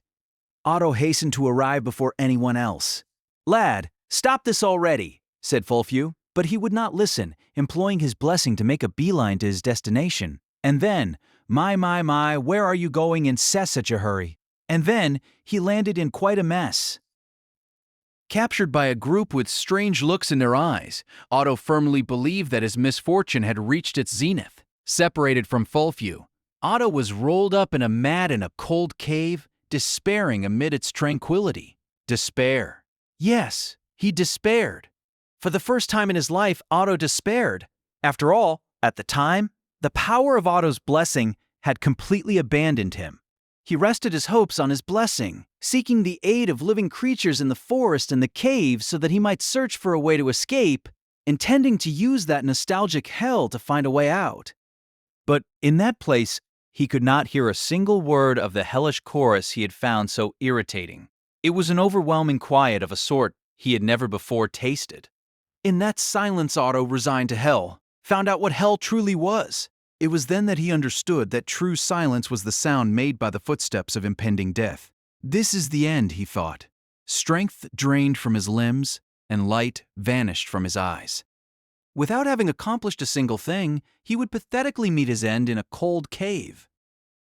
And then, that despair suddenly came to an end. The hell thought them witch cultists were indiscriminate. They playing around or something? A great voice echoed through the cave, bringing Otto, on the edge of oblivion, back to reality. Lifting his face, he called out for aid with a raspy voice. The one who heard this and emerged was a large-framed dog man who spoke in the Kararagi dialect. Bro, ya got some good luck. If we hadn't come here, those guys would have killed you for sure. Ya better give our boy General a big ol' thanks. Boy General? Our commanding officer's still a kid, so boy General, and your savior, bro. All right, you understood. Thank you very much. Then, I must also offer my daja. Thanks to that person, Otto was about to say, but when he lifted his face, he realized. The dogman before his eyes had a look of surprise trained toward Otto. Without Otto understanding what the reaction meant, the dogman pulled a white hand towel from his pocket and tossed it over. Hey, if you're gonna cry, cry where people can't see. A man can't be crying in front of people. See, cry. Tears are what you use to clean your heart. They say that in Kararagi a lot. Gahahaha. That was all the dogman said before turning his back to Otto out of consideration. Clueless, Otto touched the towel he had received to his own face. It was then that he finally became aware of his tears. His tears were trickling, falling out. The instant he became aware of that, their force began to increase all at once. Day. What? Why is? Otto pressed the hand towel to his face, desperately resisting the ceaseless torrent of tears. He did not know why they poured out. No, this was untrue. He actually knew. I'm glad to be alive. He still hadn't accomplished anything. Otto had nearly met his end without even having found meaning to his birth. Surviving like that had made him able to appreciate that. Otto felt that. As his tears flowed, his life was being reborn. He had cried for the first time on the day he was born into the world. He had cried for the second time on the day he learned the love his family had for him, discovering his own heart. And on that day he cried for the third time, for his brush with despair and death had taught him the meaning of the goal called living. On that day, Otto Suin cried for the first time all over again. Not that he really asked me to buy time for him like this. Otto made a pained smile as he kicked the surface of the ground, exerting himself in physical labor for which he was not suited. He would have liked to forget the unsightly memories of him bawling his eyes out, but unfortunately, his memories of crying were all precious to him, so he could not forget them if he tried. At the time, the beastman named Ricardo, who had saved him, had kept Otto's bawling secret, not telling a soul. That debt was one he had to repay someday in full. And debt was one he had to repay someday in full. And Systemite, a debt must always be repaid. I am a merchant after all. So too, the debt to the boy general who had saved his life. Otto Suin had a debt he had to repay to Subaru Natsuki as well. He would make up for that obligation by wagering the life that Subaru had saved. As a merchant, seeking to repay all his debts was only natural. And more importantly, it's for my friend after all. As a merchant and as a single human being, Otto wanted to step forward then and there and add himself to the ranks of men. Accordingly, Otto Suin, on his own initiative, had challenged a battlefield upon which his chances of victory seemed slim. He'd made the gamble by ignoring the odds and piled up every chip he had, including his own life, to bring about Subaru Natsuki's victory. With his mercantile spirit, Otto would prove his friendship true. With that as the prompt, Otto continued to run as he unleashed his own blessing, devoting himself to that familiar hell to wring out the entirety of his power. Something incredible is coming. I understand. Yes, I do understand. Behind, incredible coming, right now.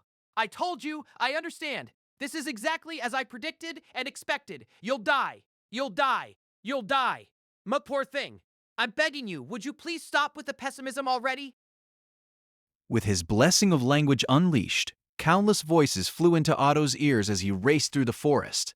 To take the voices of the various sentient creatures within the forest, birds, insects, small animals, and separate them from the voices directed toward him, while carefully discriminating between each one, was a punishing act that whittled away at the soul.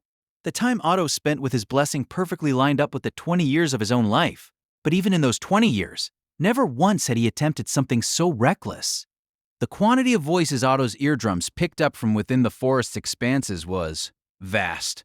Countless living creatures existed in the sky, in the trees, in the soil, and the rocks. He heard all their voices. The problem was that he could not simply listen to the great throng of voices and nothing more. The blessing of language compelled Otto to understand them. In other words, Otto's brain was working to process and interpret all the voices of living creatures coursing through it. This, too, was beyond its limit. Bo! A sharp pain ran through Otto's head. He immediately leaned against a tree that was standing right beside him. When he wiped the sweat off his brow, he found there was blood upon his sleeve. A nosebleed. The oozing nosebleed might have been from pushing his brain beyond its capacity. Come to think of it, the ringing in his ears was continuing at a vociferous rate. Ah, I didn't know. So this is what happens when I keep on using my blessing like this. So this is what they mean by being difficult to use. Not being convenient really places the user in a bind, doesn't it? Gruffly wiping his nosebleed, Otto let his grumbles trickle out as he set off running once more. His gait was unreliable, but he could not stop using his blessing. Without his blessing to create not sea of people, but a sea of creatures, his chase scene would not continue for long. Relying on the eyes and the voices of creatures within the forest, he could do nothing except buy time. Mr. Natsuki, this will let you speak with Lady Amelia, won't it? He was buying time so that Subaru could exchange words with Amelia, whose whereabouts were unknown. Everything that Otto desperately endured, from his splitting headache to the alarming nosebleed, was for this sake. This action of his was linked to victory. No, victory did not loom large among his motives. In the end, he wanted to give Subaru time to meet Amelia face to face. That motive was strong in him. He was not worried that Subaru would not find Amelia. He probably would find her. Whatever he would do after finding her was up to him. All Otto could do was help. All Otto could do was help. Why was he taking Subaru's side to this extent? He pondered. Perhaps it was due to the distraction of the headache and the ringing in his ears that this question wedged itself into Otto's thoughts. It was indeed fact that he wanted to cooperate with Subaru so that he might repay his debt to the savior of his life. Nor was it a lie that he was doing this for the sake of his friend Subaru, lending his own power as a friend. However, he wondered, was he such an earnest human being to ignore profit and loss, seeking nothing more as he labored out of care for others alone? Ah, I see. Otto suddenly smiled, feeling like a path had opened amid his worries. He realized it. He realized just why he was desperately taking Subaru's side like that. Incomprehensible suffering. That's something I understand better than anyone, isn't it? The blessing of language, which made him hear voices others could not, had forced Otto on a lonely path. The blessing had made Otto temporarily distance himself from his family's love, created a chasm between him and many friends, and had landed him in predicaments others could not comprehend. He bore the suffering of not being able to convey to others words known only to him. He had become resigned to this, which eventually coalesced into despair he felt toward himself. This was the same anguish Subaru had harbored before revealing his troubles to Otto. That was why Otto trusted in Subaru, and why it was both the sight of him and his past self that had sent him running. That moment, he understood.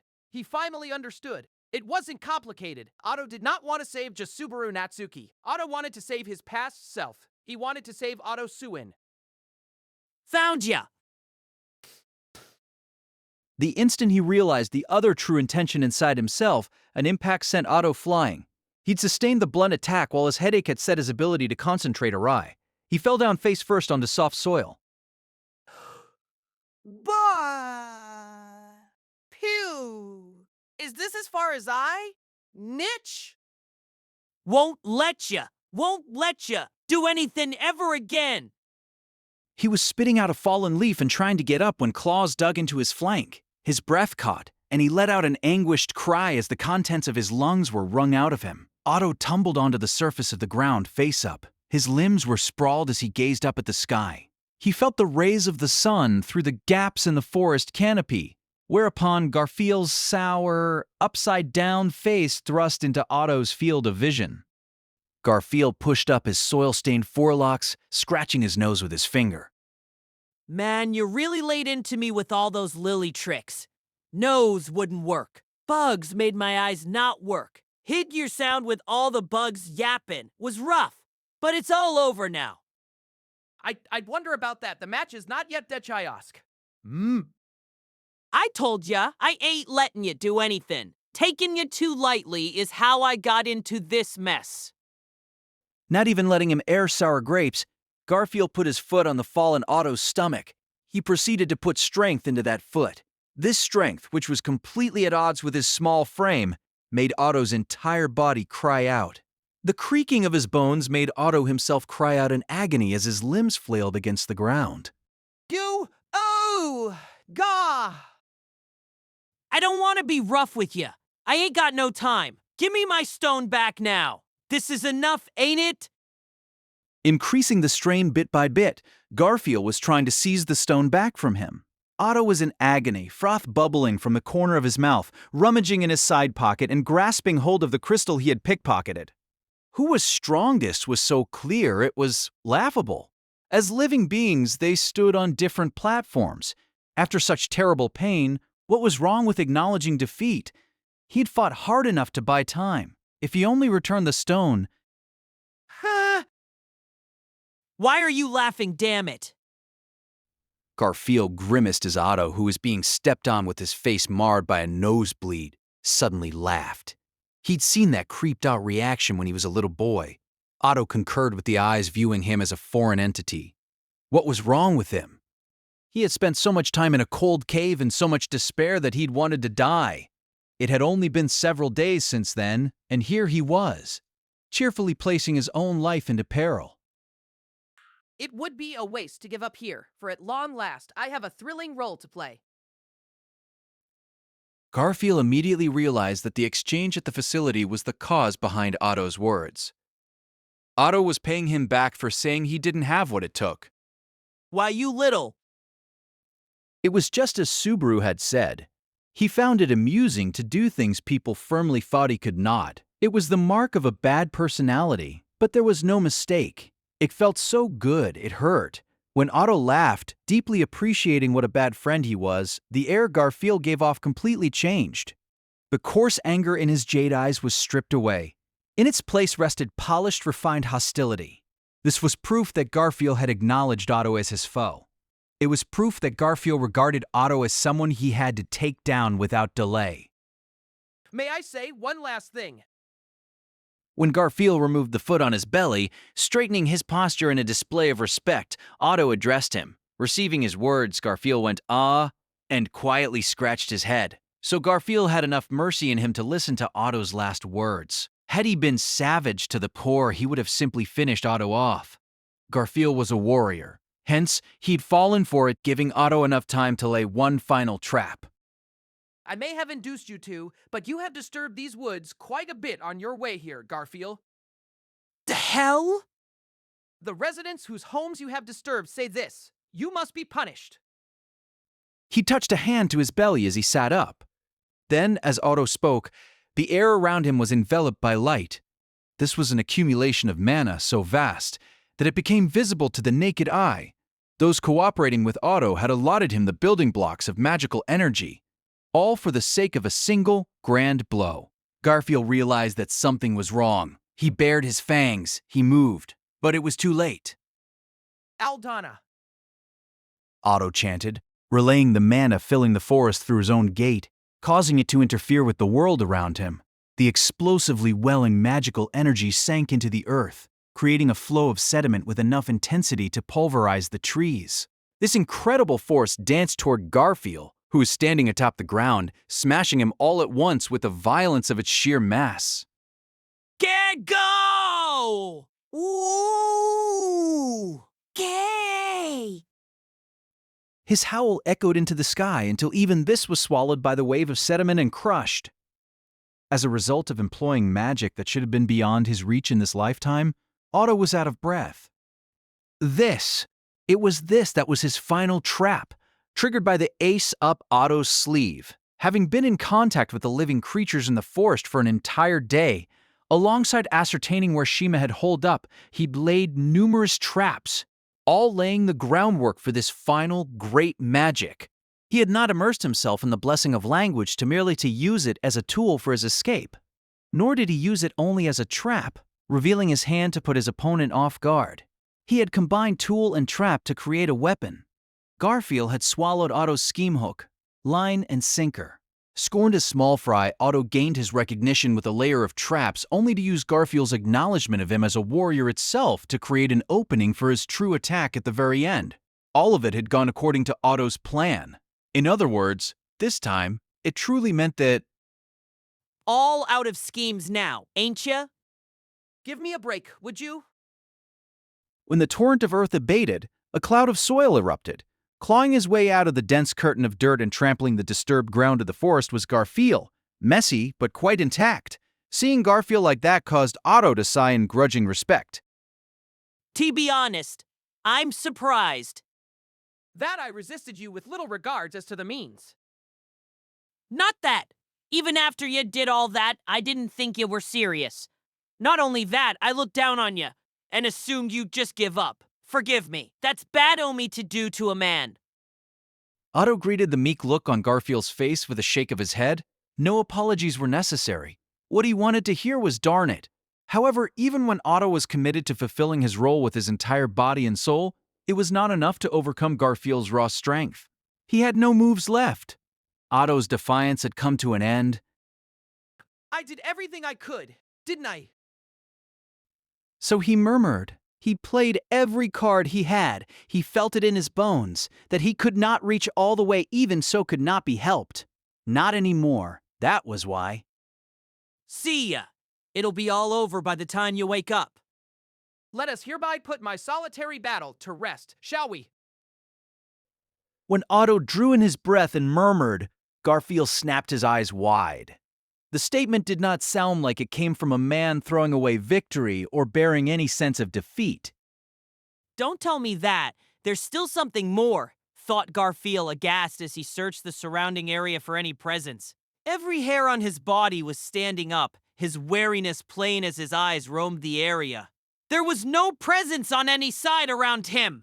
Just paranoia, rather than lazily dismissing it as such, Garfield looked up. And there, Garfield bared his fangs, moving as if to howl at the approaching figure, but his reaction instantly slowed. Shock left his howl stuck in his throat and even impeded his actions thereafter. He bellowed, not enmity, not bloodlust, but a name. why are you here? Ra! Arrow! Belfula. The chant from the girl descending from the treetops, Ram, overlapped with Garfield's cry. The next instant, an explosive blade of wind mercilessly slammed onto Garfield. The chant rewrote the world around it, weaving wind into a blade that bore down upon its intended prey before it exploded. The invisible blade of wind raged up and down, left and right as it pleased, grandly slicing through forest, earth, and flesh. It was a decisive, well-aimed blow that would inflict a mortal wound on anyone it struck. However, Ain't no way. the howling Garfield slammed his foot down, his heel pulling up a block of the forest floor. This became a wall, dulling the wind blade's advance as it bore in on Garfield. Of course, this was not enough to completely fend off magic of such force, but it created a momentary opening sufficient for him to evade it. Leaping powerfully behind him, Garfield distanced himself from the impact point of the wind. Seeing this as she landed upon the ground, the girl, Ram, made a small himp through her nose, glancing sidelong at him. It was then that Otto, driven into a beat-up state as a result of his valiant fighting, wilted. I expected as much, but such a pathetic sight is unfit for my eyes. Even for you, that is a little too harsh a thing to say to someone fighting to the brink of death. The brink of death? Even though Garf has the blessing of Earth's spirit, you chose an Earth Element Dona spell as your trump card? That is no good. Never before have I seen a maid as little comforting as you. Ignoring Otto's laments, Ram kept her attention to the front, the tip of her wand never wavering. There, as he glared at the pair's exchange, Garfield was crinkling his nose and keeping his guard up. He audibly clacked his sharp fangs together, staring at Ram in anger. I'll come right out and ask. Ram, why are you taking their side? Is there something strange about that? Don't you get it? Going with them means turning your back on what that Roswell bastard wants. At the very least, the bastard has no intention of letting the princess take the trial. You have grown quite impertinent, speaking to Ram of what Master Roswell thinks. Surely you have known me long enough to know? Ram never lends her ears to such attempts at persuasion.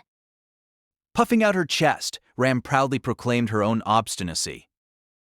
I know you were a hardhead to the bitter end. That's what I love about you. That's why I can't understand it. You're that bastard Roswell's maid, ain't ya?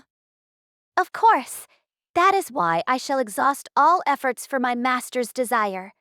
However, I will do it in my own way. Ram had no intention of cordially replying to Garfield's question. She sighed heavily, turning her gaze toward Otto and leaning against a tree as he stood. So weak in the knees. Do you intend to make a woman fight by her lonesome? You're a slave driver. Terrifying.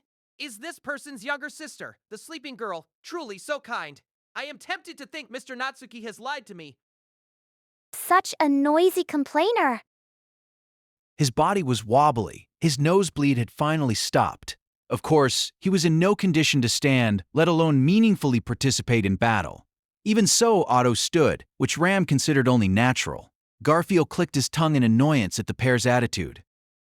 Don't get carried away, ya hear. What are you trying so hard to slow me down for? What's he planning to do while you keep me here? And more importantly, that bastard got enough value for you to trust him. Mr. Natsuki's value. If we are discussing whether he has worth, the answer would be no, I suppose. Huh?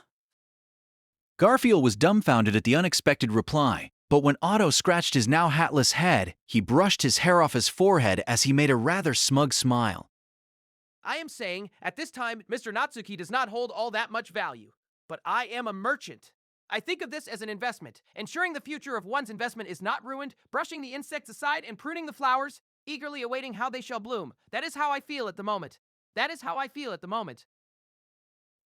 He is truly a time-consuming person, Otto seemed to say, his shoulders sinking as he gave off an air of fatigue from the bottom of his heart.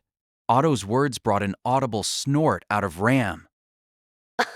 To be honest, Ram cannot understand why he expects so much of Baruso either. Baruso is weak, useless, and his talent is insufficient even for pouring a single cup of tea. My opinion is the same as yours, Garf. That is going too far, though, on second thought, perhaps not. But when he is most needed, Barusu is a man with oddly good timing. Ignoring Otto's nervous attempt of support, Ram maintained a casual tone as she made that firm declaration. Her words made Otto widen his eyes, and Garfield grimace. It's timing. A man who's there when you need him. That is Barusu.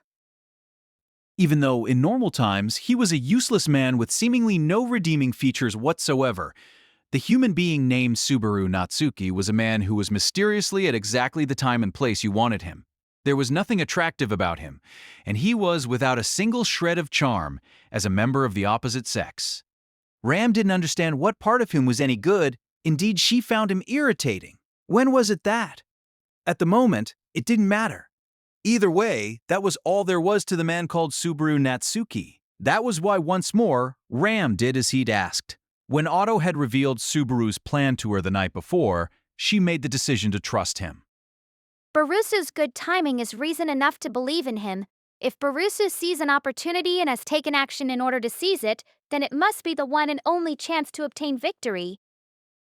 After all that, it seems you trust Mr. Natsuki as well, Miss Ram. That is Lady Ram to you.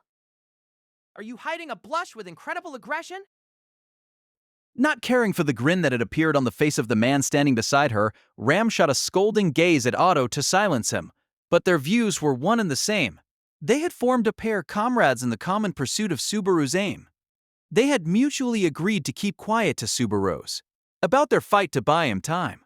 Many would say they had already bought sufficient time, but Ya don't intend to move aside, do ya? When Garfield posed his question, Ram and Otto replied to it without a word. Otto brushed off his knees. Ram made sure her wand rested comfortably in her hand. With neither lowering their guard, Garfield shook his head from side to side. The hard clattering of his fangs was the only thing echoing through the forest. Then, gloom fell over Garfield's face. Enough! he wove that single word with a raspy voice. Otto and Ram simultaneously knit their brows. In front of the pair, Garfield seemed to hug both his shoulders as he balled up his body and howled. The sudden appearance of a fiendish beast, its entire body covered in golden fur, struck Otto with the force of a gale. But his body did not tremble, nor did he shudder. Perhaps he was simply all out of fear. Moreover, right beside him he saw a pleasant smile come over the face of Ram, a girl smaller in size than he. Garf's easy-to-understand decision is mistaken. In this match, victory belongs to us. You serious? At that very Otto's side, Ram lightly hopped from heel to heel, repeating the warm-up exercise several times over. After that, she walked straight ahead toward the enormous beast, her gait looking as if she was out on a pleasant stroll. Waita! Miss Ram? Her bold action made Otto's eyes bulge. However, Ram did not cease her feat as she moved in front of the ferocious tiger. Garfield, transformed into a fiendish beast, had no glint of reason left within his eyes. To the beast, she was not a lovely girl standing before him, but a weak, fragile being, a walking mass of soft flesh. The beast reacted accordingly, smashing its upraised claw onto the small, pathetic figure. That instant, Too weak, Garf. Who do you think you are facing? as Ram crouched, evading the bestial claw, she spoke words of pity as she slammed her fist into the beast's wide-open lower jaw. It was a slender, delicate girl's fist, and with this, she sent the ferocious creature flying high into the air with all the force of a cannonball. A legend! I wonder, have you won against Ram in a fistfight even once? The beast turned over in midair, landing upon the ground. The beast understood that the girl was not helpless prey. Raging wildly, it leaped, four limbs lashing out, only to sustain another punch to the face, crashing to the ground once more. No way! The astonishing scene left Otto unwittingly gaping. Even to an amateur's eyes, Ram clearly had the upper hand, using their difference in physical stature to circle into her opponent's blind spots. The terrifying beast was waving its burly arms without the slightest technique, hitting nothing but air as the one-sided pounding continued. It's working. With this, Garfield can be. Never mind buying time. Did this development not bring outright victory within sight? As if to bolster that glimmer, Ram plunged her fist into the side of the tiger's face. Snapping back from the sheer force, the beast kicked up a cloud of dirt as it was sent flying in spectacular fashion. And then, along with a moan of being able to endure no more, a ferocious torrent of blood scattered into the air from Ram's forehead. Her limit, which had been reached far too soon, made Ram grit her teeth, halting her steps there. With her horn long broken, she knew making her blood awaken would instantly bring her to the brink. Even so, having waited for the conditions for a short, decisive battle to align, she'd intended to win nonetheless. You have grown strong, Garf. Haltingly, Ram murmured, her voice flowing with emotion that she rarely let others hear. Still smiling softly, Ram leaped in and drove a knee into the great tiger's torso. She bounced off hard. The damage to her kneecap was severe. She'd already run dry of the mana she'd used for physical enhancement. Now, her body was only as strong as her petite appearance suggested. She relied on intuition and talent to evade the countless claw swipes coming her way as she leaped backward. Knee. She took a deep breath and coughed. The next moment, the clot of blood made a sound as it fell to the ground. As if that had been all the strength her body had left, her posture crumbled as she went down on one knee. This time, the ferocious tiger did not let the opportunity slip. Opening its maw wide, fangs bared, it leaped to the front. And then Otto, his fist clenching the crystal, let up a ferocious roar unthinkable from his slender throat. It was the same roar a fiendish beast erupted with at the moment it began to consume its prey. This was the power of Otto's blessing, which Ram had heard of beforehand. The power of his blessing allowed him to converse with any creature. With it, Otto was using bestial words to speak to the beast that had lost its mind. Ram did not know what meaning the roar held. For but a single moment, there was hesitance in the ferocious tiger's movements, with that slight pause giving Ram just enough opportunity to evade the blow. The great exploit made Otto smile in admiration of his own achievement. Wow! Faced with the fiendish beast's charge, Otto was sent flying by the fierce collision. He spun as he plunged into thorn bushes, vanishing from sight. At that point, whether he survived or perished was completely up to Otto's resilience. Ram expended no thought on the results of his decision or action, for she had judged that this was the best way to repay Otto for what he had done. And Ram used the time provided by Otto's honorable death to draw her wand once more. The tip of that wand glowed with an aura from the mana she had poured into it, even at the height of the fist fight. The ferocious tiger realized it might too late. It charged toward Ram. Too slow. Alphala. Incredible light gushed forth, bathed in wind. The fiendish beast opened its great maw, its roar echoing through the sky. And so, the battle of the lost woods of Cromaldi came to its conclusion. When he found Amelia, cowering and clutching her knees, Subaru felt relief, which seemed out of place. Having found Amelia was the first part of it. That Amelia was here was the second. As he had firmly believed, she could be nowhere else. Her being here had fulfilled both his wishes. Though, I have to say, you really thought about this, Amelia Tan. Sure, here's a place you can hole up without anyone finding you, especially since the people who can enter are limited in the first place, and none of the ones who could were likely to do it. At the very least, besides Amelia, there were 3 candidates to enter this place. Echidna's tomb. One rejected the trial with every hair on his body. One had lost her role as the price for going against her creator, and the last had been stripped of his qualifications after earning the witch's ire. Beyond those 3, the others possessing qualifications were forbidden to enter under the terms of the pact they upheld. Truly, it was the perfect place for Amelia to hide in. Amelia hung her head at Subaru's words of praise. Then, with her head still lowered, Subaru, why are you here? If you have to ask why, that's a tough one. Probably because I'm always thinking of Amelia Tan, so I'm the one with the best grasp of Amelia Tan's feelings. though, if that was truly the case, none of this would have happened to begin with. Amelia wouldn't have passed the night with enough worry to wind up so backed into a corner that she was cowering in a place like this. And this time, too, Amelia replied no to Subaru's answer, shaking her head. That's not what Subaru, I don't mean the reason you're here, Subaru. You're in a place people without qualifications can't enter, you know? Oh, you mean why my body didn't get thrown back like rose walls? Fact is, even without being thrown back, I had to put up with a lot. It wasn't bad enough to make me collapse, thanks to my gait being so puny. I suppose I should be grateful that I have no talent for magic. Is that how it is? When Subaru replied that he did put up with a lot, Amelia's eyes became filled with gloom, tilting her head as she rested her chin in the gap between her knees. Amelia turned her gaze toward Subaru. Her gaze bore the colors of uncertainty and resignation, an un-Amelia emotion he had never before seen on her. I half believed and half hoped that you'd be here, Amelia Tan. Half. Since I ran around here, there, and everywhere and couldn't find you, I had to turn my thinking on its head. Not where, but why. Then, after I figured you were probably here, I'm relieved I actually found you.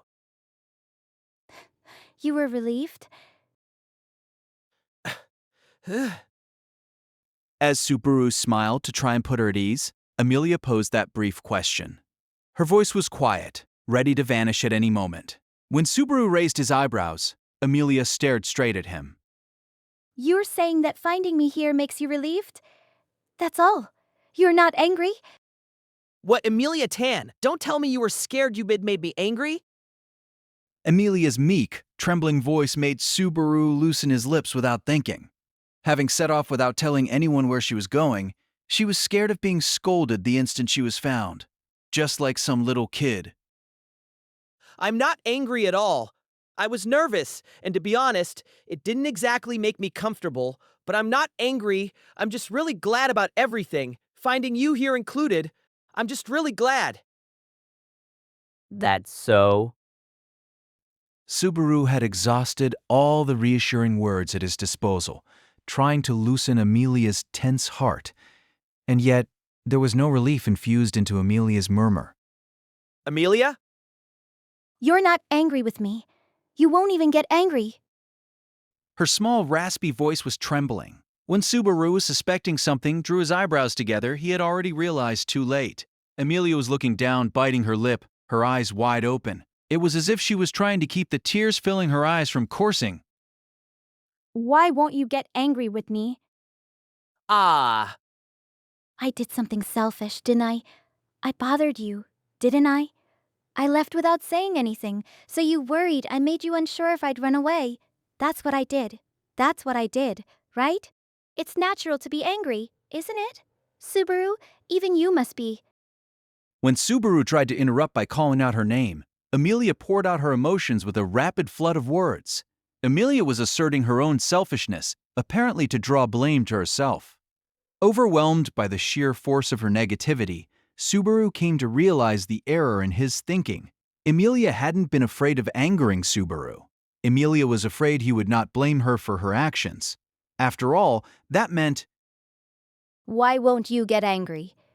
Are you not angry because you did no expect anything in the first place? You being kind to me when I fail like this means my failing didn't disappoint you at all? Isn't it because you thought I wouldn't do well?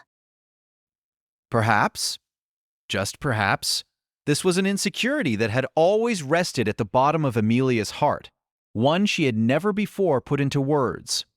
Over and over, Subaru had greeted Amelia with warmth when she failed in her challenge of the trial, crushed by her own cowardly heart.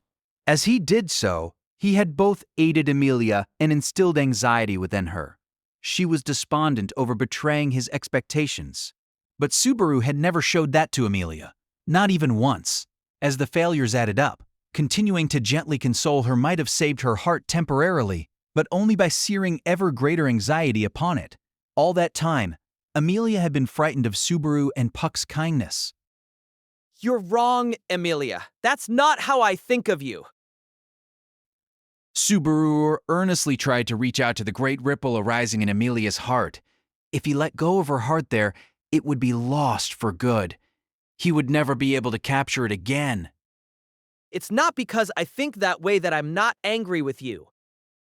Then why didn't you keep your promise? She instantly raised her voice. The word promise held him in its snare. When Subaru, who was hit right where it hurt, was cowed into silence, Amelia shook her head in rejection. He could offer no response. It was a fact that Subaru had let go of Amelia's hand the night before. I asked you to hold my hand until morning. Subaru, you promised.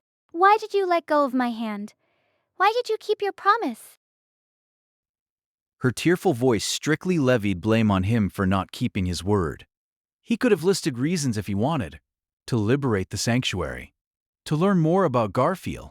But those words were thin light. Besides, it wasn't just that. Subaru's reasons for breaking his promise, for leaving Amelia's side, were not limited to those things. Subaru, Puck, you all break your promises and go off somewhere else. You go off somewhere and leave me behind, liars. Subaru, you liar. Puck, you liar. Liar, liar, liar. Face lowered and tears flowing, Amelia bumped her head against Subaru's shoulders, her hands powerlessly pounding his chest. There was virtually no force behind them, and yet, The pain felt like it was enough to tear his body asunder. That was probably the same pain Subaru's insensitivity had caused Amelia. I told you before how important promises are to me. How do spirit mages? To me, promises are so important. That's why I wanted you to keep them. Subaru, you apologized for not keeping them before. So why did you break your promise again? Emilia! You mustn't break promises. You mustn't lie. You have to keep your promises. I mean, if you don't, if I'd only kept mine, Mother and Juice, wouldn't have. Her face still pressed into Subaru's shoulder. Amelia slammed emotions into Subaru that had nowhere else to go. Her upsurge of sadness and anger over his betrayal had sliced her thought process into thousands of tiny pieces. You mustn't lie. You mustn't lie. The grief-filled voice that spilled out tore at Subaru like a claw to his heart. Promise. That was a word that had passed between Subaru and Amelia, bearing different meaning to each. He'd hurt her before by taking their promises too lightly, and the memories of that were still fresh. And yet, once again, the word promise held no gentle echo but instead a crippling weight that bound them both, enough to make Amelia bury her head between her clenched knees and continue crying even that very moment. With every second that passed, seeing her like that carved feelings of guilt into Subaru's heart. As he listened to her sobbing voice, he desperately pondered what he should say. Was it right to apologize? Was it right to act as if he understood? Should he earnestly console her? The thoughts went round and round inside his head, but try as he might, he could not grasp which answer was correct. What should he, ought he, did he need to do? What he needed most? How could Subaru best convey how he felt? Subaru thought and thought, searching for the best words he knew, the ones that could reach the heart most. Amelia, I love you. What he voiced was a confession that was clashed enormously with the time and place. Subaru's confession made Amelia lift up her face, as if wondering if she had misheard him. She beheld Subaru with her violet eyes, which were dotted by tears even then. He saw himself distorted by the droplets. And yet he held something strong within him that absolutely would not waver. For then and there, he bore no uncertainty whatsoever about the words he needed to convey. You're trying to take the same trial over and over, night after night. I don't know what past you're seeing, but the past isn't something to squirm about forever. Gah. And instead you're all like, I'll try my best, I have to do it, all stubborn and everything. If you cleared it, that'd be one thing, but the result was that you failed after running your mouth, wasn't it? Subaru. In the end, with your pet and your guardian gone, you can't even walk properly by yourself. So what? You're gonna drown your worries in tears, abandon your duties, and go to sleep. I can't watch you like this. The abuse Subaru seemingly spat out made Amelia open her eyes wide and still. Her surprise was such that he could see few tears left in her moist eyes. She trembled weakly, her lips unable to speak even a single word. Without doubt, never had Subaru hurt Amelia's heart more than he did that moment. This was the malice and disgust that Subaru Natsuki had never once turned toward Amelia to date. Receiving this, Amelia's expression slowly dried up as a smile came over her. That's right. Even Subaru thinks about me that way. It's only natural. I have done terrible things, even though I was told better, haven't I? Ever since I came here, no, since long before, I've caused nothing but trouble. That's why Without a word, Subaru accepted the trembling Amelia's self-deprecation. Amelia's throat contracted, seemingly swallowing down her sobs, yet a pain-filled smile remained upon her even so. That's why it's natural to abandon me. Puck and Subaru both. Got that right. After failing this many times, I still don't see any sign of improvement. It's only normal to think that this is less I'll manage somehow and more who cares what happens. At the end of her self-denunciation, Amelia tried to conclude that she was hopeless. With bitter words, Subaru was in full agreement, stealing the conclusion from right under her. And then, But one step before coming to that exact conclusion, Subaru cut off his words. Amelia lifted her face. Subaru understood the emotions hovering in her eyes so much that it hurt. He understood, for this was the same despair he had once harbored toward himself. That was why. Amelia, I love you. Subaru would not let Amelia escape, using the same words that had once cast an inescapable curse upon him. Subaru made his confession, staring into her eyes, bordered with long eyelashes, which shuddered from the impact. I love you. I love you. I love you. I love you. I'm hopelessly in love with you. Why are you, all of a sudden? I love your super pretty silver hair. I love those purple eyes that are like glistening gemstones. I love that voice that makes you feel good just from hearing it. I love those long, slender limbs. The white skin, the height difference, and stuff is so ideal I can't stand it. I mean, just being with you makes my heart beat like crazy, and it's really bad. I love the fact that you're a little ditzy. It's cute how you try so hard at everything. I really respect how you're so frantic to help other people. I think how you put others before yourself is adorable, and I want to see all your emotions right by your side forever. At a time like this, stop messing around. The words seemed to slide out of his mouth as his feelings for Amelia poured out. Subaru passionately confessed, but Amelia loudly and angrily shouted back, Why are you saying this all of a sudden? This isn't what we were talking about. Subaru, even you think I'm no good. You can't watch someone like me, that's why. Yeah, I suppose so. By rights, seeing you failing and giving up like this would make anyone's love run out. Normally, even I'd abandon you, turn tail, and run. And if you weren't Amelia, I would. Why? Even as Subaru concurred that the results were hopeless, he denied the most important part at its root. As if to say it settled nothing, it was unforgivable. Amelia rose her eyebrows anger. Even though you know I'm no good and unsalvageable, why do you forgive me, despite that? If you're looking for an answer, I'll say it as many times as you want, because I love you. When Amelia pressed close with a tearful voice, Subaru once again raised his own, their foreheads close enough to touch. Overwhelmed, Amelia recoiled, but this time, it was Subaru who closed the distance. With the two close enough to breathe each other's breaths, black eyes mingled with violet as he threw his words at her. I love you. That's why no matter how sorry you look, I only feel like I've discovered a new side to you. The way you keep trying, even when you don't stand a chance, makes me want to cheer you on, and no matter how much you get disgusted with yourself, I will never hate you. Subaru absolutely would not allow Amelia's wavering eyes to escape. Even if you hate yourself for your own shortcomings, even if you worry that the people around you can't help but hate you, I'll keep expecting things from you, and I'll never use your weakness as a reason to hate you or ever abandon you. Never.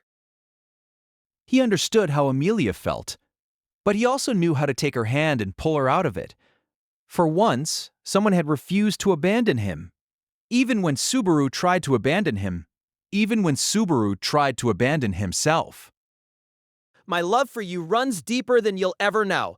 All of you is like a shining light to me. Of course, parts of you are no good.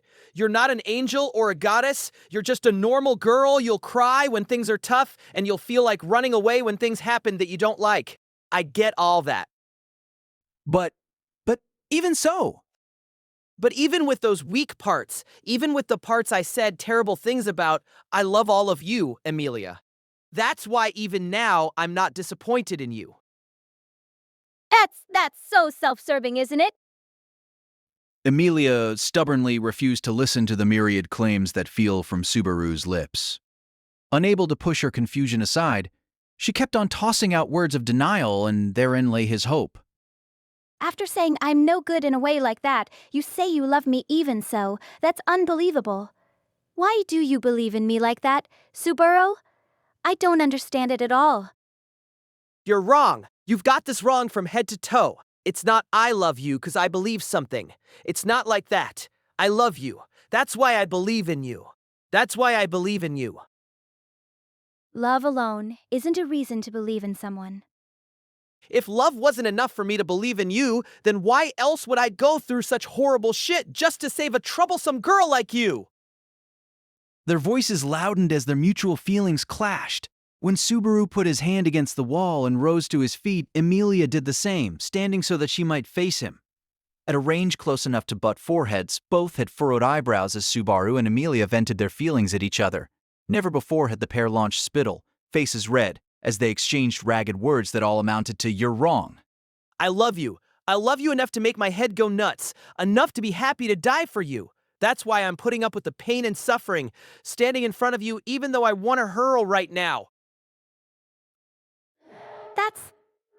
I never asked you to. I never asked you to say all those selfish things. Subaru, you're not thinking of my feelings at all. Are you? This is how you take the brunt of everything. Always getting hurt because of me. You don't understand anything about how that makes me feel. Like I've even thought about it. What I think of all the time is just ways to look good in front of you. I think about what I should do that'll make you think the best of me, what I should do that'll let me see your happiest face. It's hard work, damn it. Put on a cute face like I want a little more often, would you? Don't talk about me like I'm some sort of doll. If you're thinking of my happiness, well, why do you break your promises? I asked you to keep them and everything. Why? Why won't you? You actually hate me, don't you? I love you. Liar. Subaru's desperate attempts to slam how he truly felt into her overlapped with Emilia's loud voice. Just how much had he once told himself to put off conveying his feelings to her? Just how many obstacles had Subaru overcome so that he could tell her the words that would convey them? He piled on his confessions of love so much that they must have come off as cheap, empty words. But to Subaru, they were his true feelings. A confession that came once in a lifetime with his entire body and spirit. The real deal infused with all of his being. I'm not lying.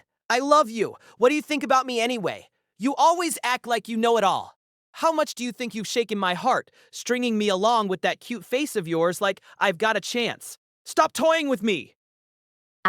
I'm not toying with you. All I did was act normally. Don't say weird things about it. Even though I have so much to consider right now, you're asking me how I feel about you. I can't think about that, Subaru. Stop it. Don't make this hard for me. Who's making this hard for who? You're making it hard for me!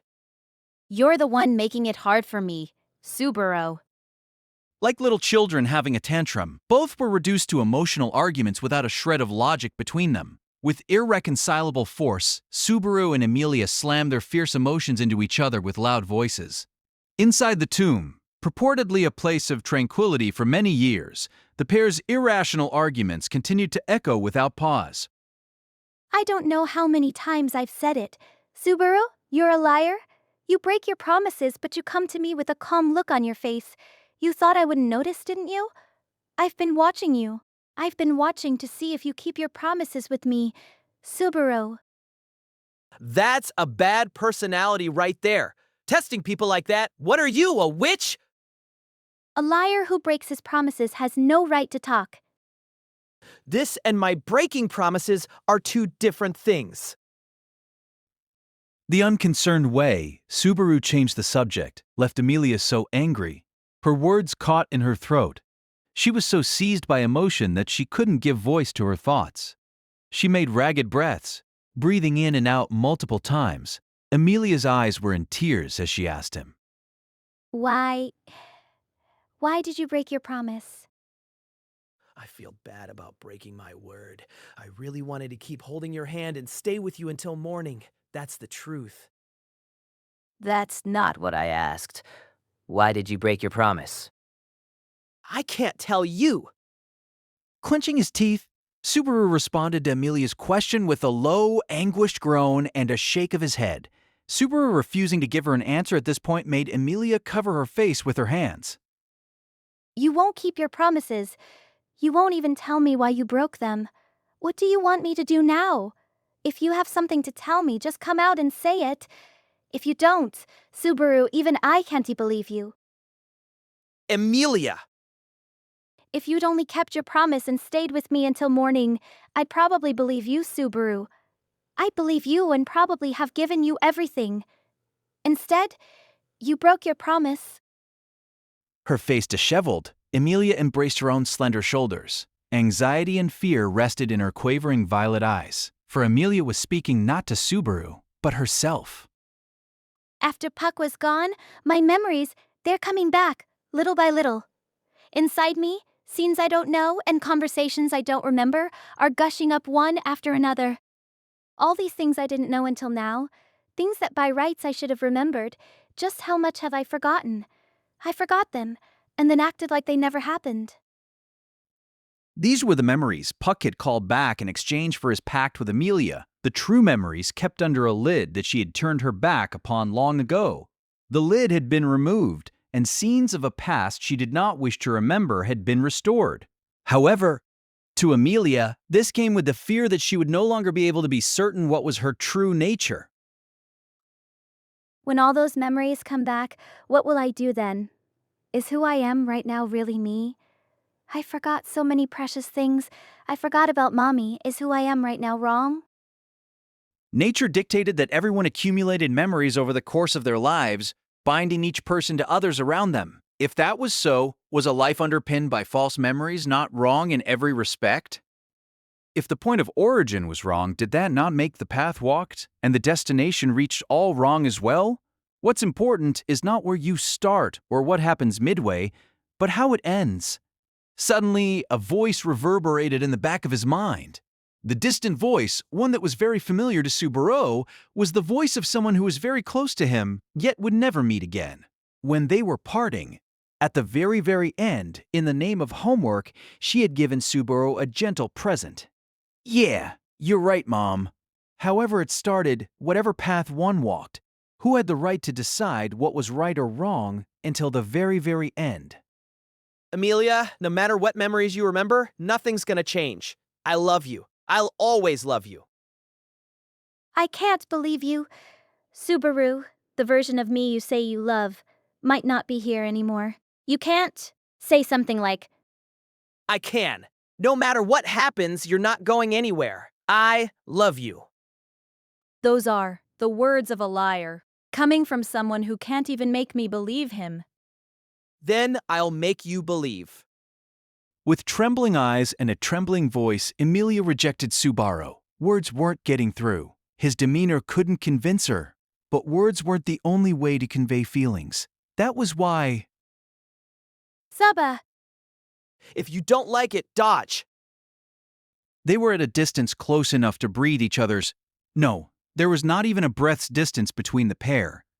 Reaching his hand to Emilia's shoulder, Subaru brought his face close to her. When Emilia saw Subaru approach, bewilderment rose into her eyes as her body went rigid. For 1 second, he waited. It was the only chance he gave her to throw him off. But Emilia closed her eyes. Whether this was surrender or the product of hesitation, Subaru knew not. Their respective breaths became one. Emilia's breathing caught as Subaru knit his brows in pain, for the tiny sound that resounded was that of the pair's teeth forcefully bumping against each other. The first thing they tasted was a faint, throbbing pain. However, the powerful heat that followed erased it even from the most remote corners of their heads.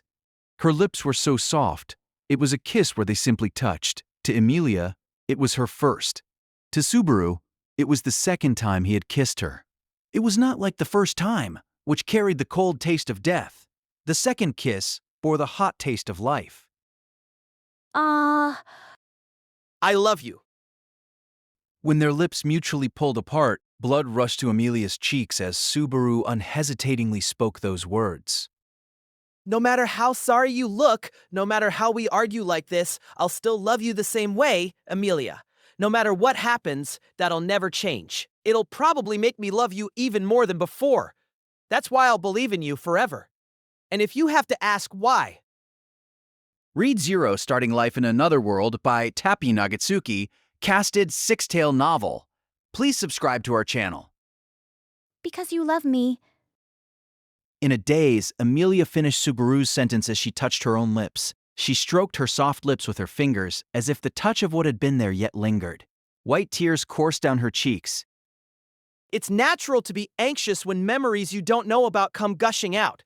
I understand why you would feel scared that a version of you that you never knew is coming out. But it won't erase the path you've walked. You'll be all right, Amelia. How can you talk like that? Because it's not important where you start, but where you end. The woman I respect most in the world said that. Normally the worst guesser that could be found around the globe, his mother had taught him the most important thing he would ever learn. It wasn't that he truly understood the answer to her homework assignment, but she'd made him want to understand. At the very least, he wanted to show Amelia his good side when anxiety was making her stand still. It's all right, Amelia. No matter what you remember, I'm on your side. Whether you forget or remember, it's all fine. If you're still scared even so, we'll find it. Find what? Just like I sent you my feelings of love full speed, I'll send your worries packing full speed, too. That's how we'll find your precious feelings. Amelia did not fear any choice that hurt her for the sake of others. Through these, she prioritized the people around her, a stance that was noble and beautiful and that Subaru deeply respected. But though the words, "it's for someone else's sake," were gentle, they were also sad, because how she felt for someone whose face she couldn't see did not even come close to how she felt about those she could see. All that said, I was kinda hoping you'd turn some of those precious feelings my way. My precious feelings. Perhaps Subaru's words had not really sunk in as Amelia touched her hand to her breast. Her fingertips were touching the crystal where Puck had once been, cracked with its light long lost. It was a vestige of a bond that should have been there. However, Amelia grasped it firmly nonetheless. If I get all my memories back, will my precious feelings be among them? Yeah, I'm sure they will, along with a reason to keep on walking. He wouldn't call it half trust and half doubt, but Amelia certainly didn't agree completely as she nodded. Seeing Amelia like that, Subaru closed his eyes and turned his face skyward. He felt like the words that had previously saved him the same way had been gentler. He felt like he was saved by words that were gentler, harsher, stronger. Can I really be there for Amelia like that? Asking that out loud would have been too uncool, though, so he didn't actually say it. He exhaled, exhausted. Then, the very instant he forgot about it, the tomb's rejection slammed directly into Subaru's spirit. Putting his hand to a wall without thinking, he barely managed to avoid tumbling to the floor. Subaru, are you all right? It's nothing, well, that's what I want to say, but it's definitely something, Tree. It's pretty bad right now. For the time being, if we're gonna continue this lover's quarrel, I'd like to do it outside. Goodness, as if I have any intention of that. When Subaru, blue in the face, tried to put on a strong front, Amelia faintly smiled. It was a strength bereft of strength, but the sight of Amelia returning to normal was a sign to Subaru that she had become more positive, if only ever so slightly. She was still anxious, and answers were yet to come. Even so, she smiled. When the wobbly Subaru rested his weight against the wall as he walked down the passage, Amelia hesitated to lend him a supporting hand. Perhaps this was an after effect of having earlier touched each other's lips. Thinking back, the sheer boldness of it made his face run hot, but for that one moment, he set a number of such deep sentiments aside. At the end of the passage, orange-colored sunlight was entering at an angle, and there... Hey, sorry we kept you waiting. Chich. When Subaru spoke those words, there, raising a hand, Not like I was waiting for you. And clicking his tongue in annoyance? Was Garfield waiting for the pair, his entire body drenched in red by blood in the setting sun? Garfield stood in front of the tomb with wounds all over. His entire body was smeared red with blood, and his shoulders rose and fell with ragged breaths. His head and body showed traces of blunt trauma all over, and only his loincloth remained upon his honed physique, leaving him close to naked. Without even shoes on his feet, he stood barefoot and still before them as Subaru lowered his hand. That's a pretty primitive style to go with. Took a bit too much of a liking to war paint? Never mind about that. Only place that'll get you is rolling on the ground. When Subaru shot the breeze with him, Garfield snorted through his nose and gave him a sour look. Jokes aside, the fact remained that Subaru was surprised to see Garfield wounded. He'd expected Garfield to show up at the tomb, but being covered in injuries was beyond his expectations. And the cause was That stupid bastard Otto. I told him not to do anything crazy. I underestimated him. I never thought he'd put up that much of a fight. On top of that, he sweet-talked Ram. That's how I ended up like this. Ram with Otto? Garfield twisted his cheeks in disgust as he nodded and confirmed what Subaru had guessed. If his words were to be trusted, the wounds carved into his body were the results of Otto and Ram's exploits. Just how hard had those two non-combatants fought him? They'd probably done it simply to buy time. They'd made time for Subaru and Amelia to talk. That was what the pair had fought so hard for. But if you two die, it doesn't mean anything. Subaru imagined the worst possibility as cold sweat trickled down his brow. Given the state Garfield was in, it would not be strange if the difficult battle of which he spoke had resulted in him putting an end to their hard fighting with his claws. This, Subaru feared deeply. Subaru. When Subaru clenched his fist and bit his lip, a voice like a silver bell called out to him. When he looked, Amelia, standing right beside him, was touching his shoulder, her concern-infused gaze peering into his black eyes. Those eyes of hers had not yet come to terms with the emotions inside her. Amelia couldn't have had any way of knowing what the situation meant. Of course it would throw her for a big loop. Even so, Amelia was more concerned than doubtful, putting her consideration for Subaru first. Sorry I looked pathetic. Now that I've remembered who's standing beside me, I'm all fired up. I understand. Don't do anything rash. Replying to her gentle words with a nod, Subaru once more looked at Garfield, who was standing on the grassy field in front of the tomb. With the stone steps between them, Subaru looked down at Garfield as the latter crinkled his nose. Garfield, what happened to Ram and Otto? Ya don't think me being here is answer enough? Unfortunately, I'm considered a poor guesser. I'd like to hear it straight from your own mouth. Garfield clacked his sharp fangs, his fierce response making Subaru grimace. The two exchanged sharp gazes. Garfield made a low growl in his throat. It don't matter what y'all are planning. I'll cut off whatever stupid things you want right here. It was not a reply to his question, but rather, he was making plain that he had no intention of giving a straight answer. In its stead, Garfield was referring to the real reason he was baring his fangs toward the pair. If the man named Garfield was the man Ryuzu, and Shima said he was, then… You didn't kill them, did you?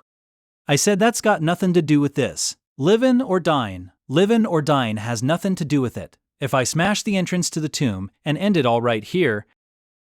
Irritated, Garfield put a hand to his forehead and spat out his words. His blunt, violent conclusion was the optimal method of putting an end to the trial for good. But to Subaru, it sounded like nothing more than an excuse. Garfield was searching for an excuse not to have to kill Ram or Otto, or Subaru either. If you do that, the sanctuary will be a closed, fenced garden for eternity. You all right with that? It's fine. Every other option's worse. Brushing Subaru's words aside, Garfield put a foot against the tombstone steps. His advance, seemingly to cast aside all doubt, made Subaru feel he could see the gap between the determination and anxiety inside Garfield's stubborn mind. His body bloodied, covered in wounds, Garfield was determined to destroy the tomb, seeking nothing beyond a definite conclusion. But… What do you think you're doing? Halfway up the stone steps, Garfield halted as his pupils narrowed. His feline gaze, reminiscent of a beast's, shot right through Amelia, the one standing before him to bar his passage. To Garfield, Amelia's strength as a combatant was unknown, and so, seemingly by nature, he strongly clacked his fangs and gave off a wary growl. Out of my way. I'll get rid of what's worrying you with my own bare hands. Once I do that… Garfield, what are you so afraid of? P went Garfield, Amelia's assertion leaving him short of breath. For a second he was taken aback. However, Garfield immediately reddened with anger. His fangs were shaking. Me? Afraid? You're afraid, aren't you? That's why you're speaking so loudly, stretching your arms as far as you can, stomping the ground with your feet. You're pushing yourself, aren't you? What do you? You don't know nothing about me. I do know. I mean, I've lived in fear of so many things for all this time. Because she was weak, because she was afraid, she knew. Putting a hand to her own breast, Amelia touched the broken crystal to make sure it was still there. Her violet eyes did not conceal her sorrow for the past, even as she pleaded to Garfield, his eyes wide open. Up to today, I've lived in fear. When Puck was with me, I put all the bad things onto him, relied on him, and forgot. I think I understand a little now that I finally remember them. Shut up. Right now, I only just started remembering everything I wanted to forget. I don't really know what it is I really need to do, but there's something there. I have to find out what that something is. Most likely, to me, it's something to be found inside the tomb. That's why I cannot move aside. But Shut up. Get lost. I'm not listening to any of this. you've already found that something for yourself, haven't you? When she posed the question, Garfield's endurance was already nearing its limit. An emotion beyond anger rested in his two eyes. It seemed like Garfield was ready to train his claws on Amelia, but Everything you do is half-hearted, Garfield. with Amelia's assertion stabbing him, Garfield was left with violence as his only resort. Subaru slowly shook his head from side to side at the immaturity and short-sightedness of his actions. Subaru meant for Garfield to turn the brunt of his anger toward him. No such intent was not necessary. There was no plan or calculation involved. It was something Subaru wanted to say, something he needed to say, and so he did. If I can't do it, no one can. That's how I think, and there's no mistaking he's someone like that too. Just how much of a conceited brat are you? Just how much of a conceited brat are you? Certainly, it's just like you said. Emilia's failing at the trial over and over. I can't deny she's all crying and sobbing over being made to see a past she doesn't want to. It was hard to watch her lose herself after Puck was gone. I can't even say with a straight face she's bounced back yet. Standing right beside Amelia, Subaru motioned to her with his chin, mercilessly critiquing her disgraceful behavior. It was a sudden topic, one that put a suspicious look on Garfield's face, but Amelia received it with dignity. The assessment was certainly not one that was pleasant on the ears, but it was correct nonetheless. She would stand, face her own shame, and take it head-on, for that was what she thought would make Subaru proud of her. If she challenges the trial right now, the results might not change. She might fail again, too, coming back in tears once more. If you know that already, why make her do it over Athena? But Amelia will challenge it as many times as it takes. Unlike you, who lost and ran. She had recoiled from her past. She feared the trial. Her legs cowered from it over and over, but he could not lie to his own heart. He believed that whatever it was Amelia wished for, it was not a wish beyond her reach. That's just you glossing things over with words o' hope, making the girl you love see hell over and over. Declaring thus, Garfield's teeth creaked, and he chipped a fang. Heedless, he howled. Who the hell can win against your own regrets? The trial was set up by a foul-minded witch to teach people that. Don't you get it? Regrets are hard, painful things. I think they're pathetic things you can't face, either. Ah! The pain of looking at the past is real, but that said, I intend to swallow it all down. Just like you said, the witch has a foul personality. I'll never forget my grudge for her betraying my trust. Even though it was a fraudulent farewell, with his parents fabricated from nothing but his memories in an illusionary world, Subaru had faced the greatest regret inside himself. From it, he had gained one farewell and one answer. His grudge toward the witch who had granted him this would never fade. But these feelings, too, were real. I'm grateful to the witch. I'm glad I faced my past. I ran, and I kept running from it, but I'm glad I couldn't run from it. Neither Amelia nor Garfield could comprehend Subaru's gratitude toward the witch. Perhaps they took his words as wild delusions. It was fine, even so. For at the very least, inside Subaru, his stance toward the past was set, and Garfield, do you hate your mother who left you behind? what? Subaru's question caused the color of Garfield's face to change dramatically. From red with anger, it turned pale with shock, and finally, when it lost all color, he closed his eyes. From the old hag? Damn you, button into other people's pasts. Sorry, even though we take off our shoes when entering someone's house, we keep them on when stepping into someone's heart. It's a Natsuki family tradition. There were the words of the witch, the words of his biological sister, the words of his grandmother, and the words of yet another grandmother. The night before, Subaru had heard straight from the lips of Shima, who held Garfield dear to her, confirming that Arma's speculation was correct. The past Garfield saw had indeed been the moment he and his mother parted. He openly confessed to trampling all over Garfield's heart in order to learn more. I have some notion of what past you saw. Frederica and your mother left you both in the sanctuary and went out into the world. So you saw that, and then what? He told him of what he had heard from Shima. However, he left the conclusion blank as he tossed the question. The question Subaru posed made Garfield shake his head, repulsed. Subaru heard his fangs clattering nonstop. This was no act of intimidation, but simple shaking from fear.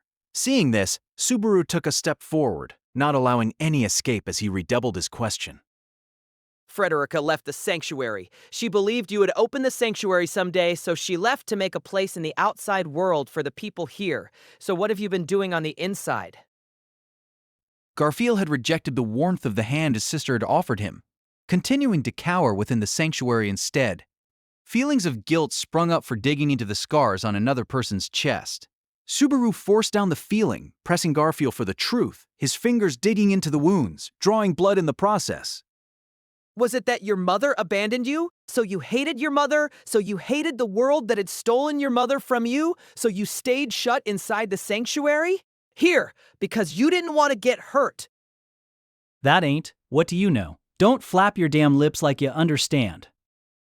That's right. All I'm saying is my own arbitrary guess, flapping my lips, like I know what I'm talking about. Only you know what you really think. I'm not your family, so I'm not gonna know unless you come out and say it. When Garfield retorted on reflex, Subaru harshly scolded him, pummeling him with words. If you don't say it, we won't know. If it's not in words, no one'll get it. If you hate your mother for abandoning you, go outside and get revenge or whatever right this minute. Don't pin this on us people on the inside. That's what it is, isn't it? You're just lashing out? Garfield's expression contorted. He went down the stone steps as if trying to put distance between them. There was no escape. Grasping Garfield's arm, Subaru brought his face close enough to take a bite out of him. At breathing distance, he glared into that sad, blood-smeared face and asked, and kept asking. You hate your family. If you didn't, you wouldn't be. No. Me? I? In Ryuzu's words, the truth about Shima Echidna's advice, Rosewell's and Frederica's behavior, the soft-gaze Ram sent Garfield's way. There, Subaru had found a different answer. There was a basis for Garfield's actions. This basis was hatred toward his mother and fear of the outside world. He raised that conclusion aloft. He raised it so that Garfield's objection might strike it down. Even that very moment, he was not killing Subaru or Amelia, but trying to destroy the tomb in order to prevent the liberation of the sanctuary. He wanted to keep Amelia from taking the trial, because his fear of the sanctuary being liberated was exceeded by his inability to watch Amelia being tormented by her past. If there was a basis for Garfield's actions, it was not hatred or estrangement toward his past. What is it you really think? Tell me. Damn it. Me? I want Mom to. Swallowing his breath, Garfield turned his face to the sky, his fangs quivering and voice tearful as he spoke. I wanted her to be happy. We were in the way, right? Sis and I, we were in the way of her being happy, right? They poured out the feelings that had been resting inside Garfield for 10 years. I got it. Of course I did. She abandoned Sis and me. Isn't that right? We were kids she never wanted, and half bloods at that. Of course we were in the way of a better life on the outside. What's strange about abandoning us, she wasn't wrong about anything. Unable to hide the trembling in his voice, he tried to at least conceal the trembling in his eyes, covering his face with his hands. Of course she abandoned us. That's why I don't hate Mom for it. Of course she did. Sis and I were in the way, so she went outside to be happy. On that day, when he was still very young, Garfield watched his mother leave them in the sanctuary, and then, when he challenged the trial, Garfield saw his mother abandon them once more. Garfield had been abandoned by his mother twice. Who could blame him for the cracks in his young heart? But what truly left Garfield feeling helpless was not the sight of his own mother abandoning him. But I saw. When I went into the tomb without telling Grandma, I saw Mom, who left us, right after she left. She got caught up in a landslide. And then, Sis doesn't know, Sis still believes Mom's living somewhere far away, but that's not really true. Right after abandoning us, Mom died. In a tearful-sounding voice, Garfield proclaimed the fragmentary truth he had seen with his own eyes. That cruel truth slammed into Subaru, who already knew, and Amelia, who did not. She died. She never got to be happy. Garfield kept his face covered with his palms, sobbing raggedly as he continued. Why? Didn't she go to the outside world so she could be happy? Subaru gave no reply. Didn't she leave us so she could go off and be happy? Amelia gave no reply. If she abandoned us only to die right away without ever being happy, then. Garfield kept tossing unanswerable questions to a pair unable to answer them. This was likely a question that Garfield had kept asking, echoing at the bottom of his heart. What should we do with the loneliness and sadness from her abandoning us? In those 10 years, he had continued searching for the answer to that, finding none. I wanted Mom to be happy. He put his strength into that tearful voice. Removing his hands from his face, Garfield made his fangs creak, clenching his teeth enough that it seemed they might split. Blood dripped from his tattered lips as he howled.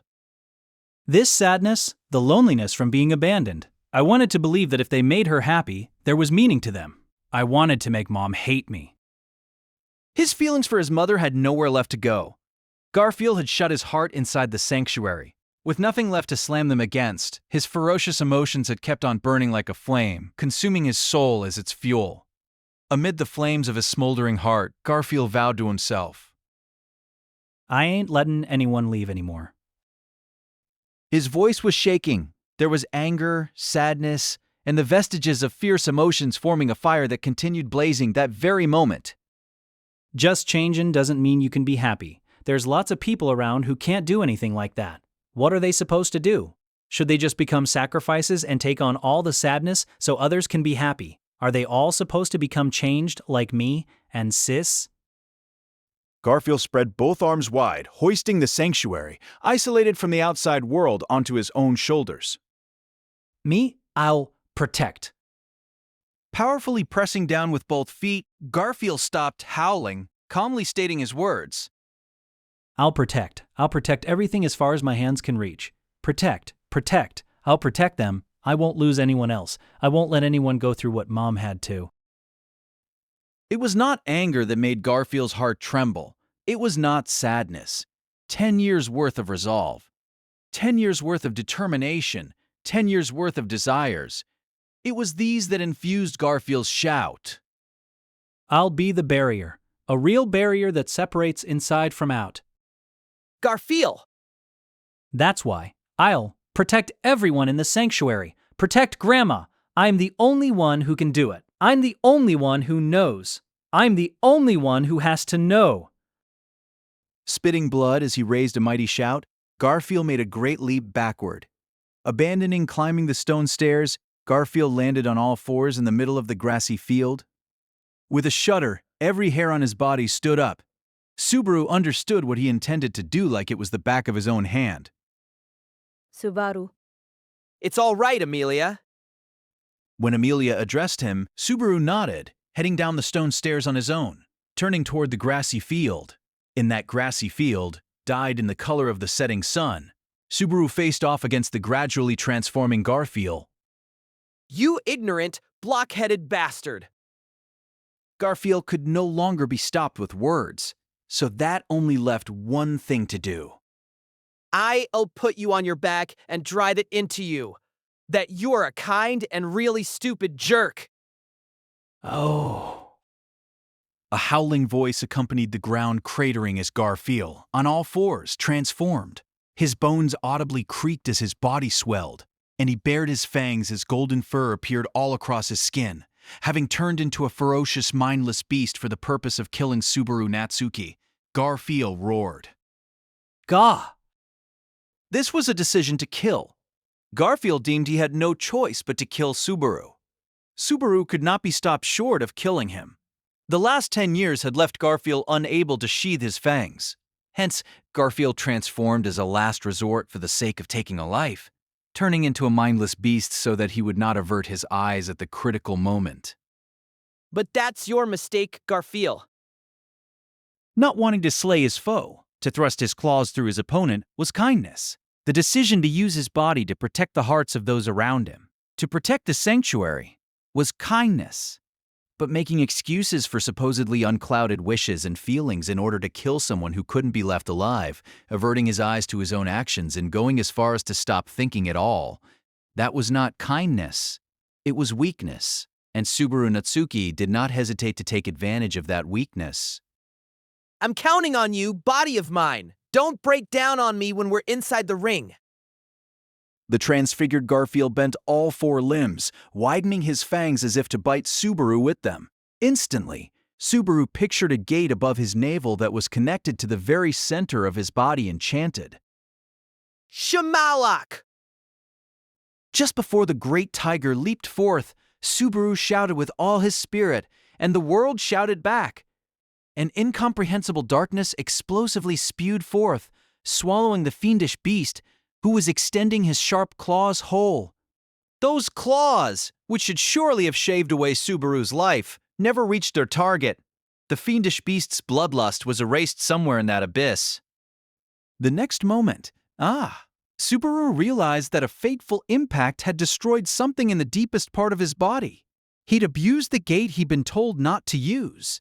He'd used the magic that he'd been forbidden from using. He'd gone against the warnings of his personal healer, the greatest healer in the kingdom. The cost of betraying those words might have been to never be able to use magic again. The gate that had been at Subaru's core collapsed. Violently, chaotically, oblivion clawed at his mind. Thanks. The cord he had relied on so many times to date had been cut. To this feeling of losing something he could never regain, Subaru spoke words of parting. The magic he had relied upon several times over had finally had enough of him. It could not be helped. But he was grateful nonetheless. With gratitude in his chest, he took a powerful step forward. His goal of landing a single blow had been met. The darkness magic he activated did not even cover the whole of the beast. Subaru had no talent for magic. This was all he could do with the final spell cast under his own power in his lifetime. Thanks to that, he made a beeline toward the beast's wide-open right shoulder. Come step onto my turf, Garfield. With all his strength, Subaru pounded the blue crystal he gripped in his hand into that right shoulder, which was as thick as a log. Light gushed forth. Subaru felt something akin to wind pressure as he fell backward. Landing on his butt, he backed away. Before his eyes, the fiendish beast, who had been swallowed by the black cloud, had yet to comprehend what had occurred. But the light-emitting crystal was consuming all the mana around it, turning the impenetrable darkness, enveloping the fiendish beast into its own fuel. And with that crystal pressed into him, Garfield himself was no exception. What? Freed from the incomprehension slammed into him, he was assaulted the next moment by chagrin. When the black cloud lifted and the light gradually abated, what was there was no great ferocious tiger. His transformation undone, Garfield had returned to his human physique, both in size and internal bone structure. Having regained his human form, Garfield wore the most incredulous expression of all. Lifting up both hands, he stared at the bestial fur shedding and falling from his white fingers, seeing for himself with his own jade eyes. Wit, why? Why did I turn back? Who? Patting his own body as he searched for the cause, Garfield noticed the crystal in his shoulder. It was a crystal that marked one as an apostle. One Garfield knew well. The blue crystal from Frederica that Subaru had carried seemed stuck, unwilling to leave Garfield's body. This is Sis's stone, but why is it draining my strength like? What trick did you put into this stone? Who's to say? Maybe there's a very hungry kitty inside it? Perhaps transformation had taken much of his endurance. Garfield was out of breath as he clawed at his shoulder. But the crystal rejected his fingers, biting into his flesh and showing no sign of coming off. This is all the help I can give you. As light faded from the stone, the blue crystal, he felt like he heard a laugh coming from it. Having kept silent, the incomplete communication had made him keep worrying all that time, but If you're gonna be quiet, keep quiet, you noisy, glimmering jerk. with that listless comment, Subaru saw with his own eyes that the assist from the crystal, his trump card, had worked. Watch this, Amelia. Slowly standing up, Subaru took a deep breath, then spoke to the presence he felt at his back. Behind him, atop the stone steps, Emilia was watching over the pair's fight. It probably looked like a fight that Subaru had no hope of winning. There was no mistaking that in her head. She wanted to stop this. Even so, she didn't. Emilia, who had so angrily tried to stop Subaru from engaging in repeated fights out of unsightly stubbornness. Subaru, too, knew there was something that he could not quite call trust. There was no need to put a label on that something. At the very least, not then, at that instant. Look at me, Garfield. Ugh. If you want to stop me with your own hands. Don't chicken out and rely on your blood, you coward. How long are you going to treat me like an idiot? He stepped forward, bringing him to stand and face Garfield, who was rooted to his spot. They were both within arm's reach. Garfield was in a state of exhaustion. Subaru was in tip-top shape. It made for a pathetic tale, but at that time, in that moment, Subaru could stand on the same ground on equal terms. No matter what you say, we are heading to the outside world. If you want to stop us, stop me first. Amelia will challenge the tomb. The sanctuary will open whether you want it or not. Don't decide all that shit on your own. Who asked you to? Who gave you permission? This place should stay as it is, never changing. Of course it can't stay like this, always the same, stocked and never changing. Someone ought to have said it centuries ago before it turned out this way. There's people who want it to never change, damn it. If you could stay here and protect this place forever, that'd be one thing, but Someday, the time and the era would leave Garfield behind. It was inevitable that this never-changing sanctuary would one day be forced to change. a day when you drive all of us together into the same corner when you can't do anything about it by yourself is definitely coming. It might be tomorrow. It might even be today. Cutting off his words, Subaru raised his arms, adopting a fighting pose. Talking wasn't going cut it. After the pushing in the crystal part, his plan was pretty much blank to begin with. Knowing that each other's words would settle nothing, his means were reduced to one. When the opinions of two men differed like that, the only way left was to fight until their souls were spent. I'm gonna knock you on your ass, Garfield. Respect the power of numbers. And he ain't got a different way of saying that. Garfield howled at Subaru's line, their fists both unleashed simultaneously and landing in each other's face. Letting out anguished groans from the sharp pain, the pair backed heavily away from each other. Setting Subaru's fist aside, Garfield's blow was tragically weakened. The crystal embedded in his shoulder was absorbing his mana even then.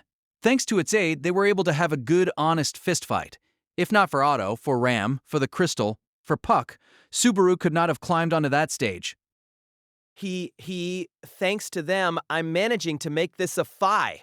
Bois. He took a direct hit to the wide-open side of his face. His vision swooned, which he put a stop to with a stomp. In return, he kicked upward into his opponent's gut, sending a straight punch right into his opponent's lowered face. He was hit back. The hard blow made his eyes spin, and nosebleeds oozed from Subaru and Garfield both. Both their faces marred with blood. The objectively awful and clumsy brawl continued. Each and every blow was weak, but they reverberated in each other's core because of the feelings infused in their fists. Subaru was physically exhausted. Garfield was exhausted in both body and spirit. Thus, the damage spread further. Enough of this. When both sides were depleted in strength, what separated victory from defeat in a fight was skill. Evading Subaru's attack, Garfield spun his body. plunging an elbow strike into the pit of Subaru's stomach. When Subaru moaned in agony, his movements coming to a halt, Garfield delivered a hard chop to the back of his head, and when Subaru fell down, Garfield kneed him in the face. Subaru's vision ferociously shook. He proceeded to move backward and not fall.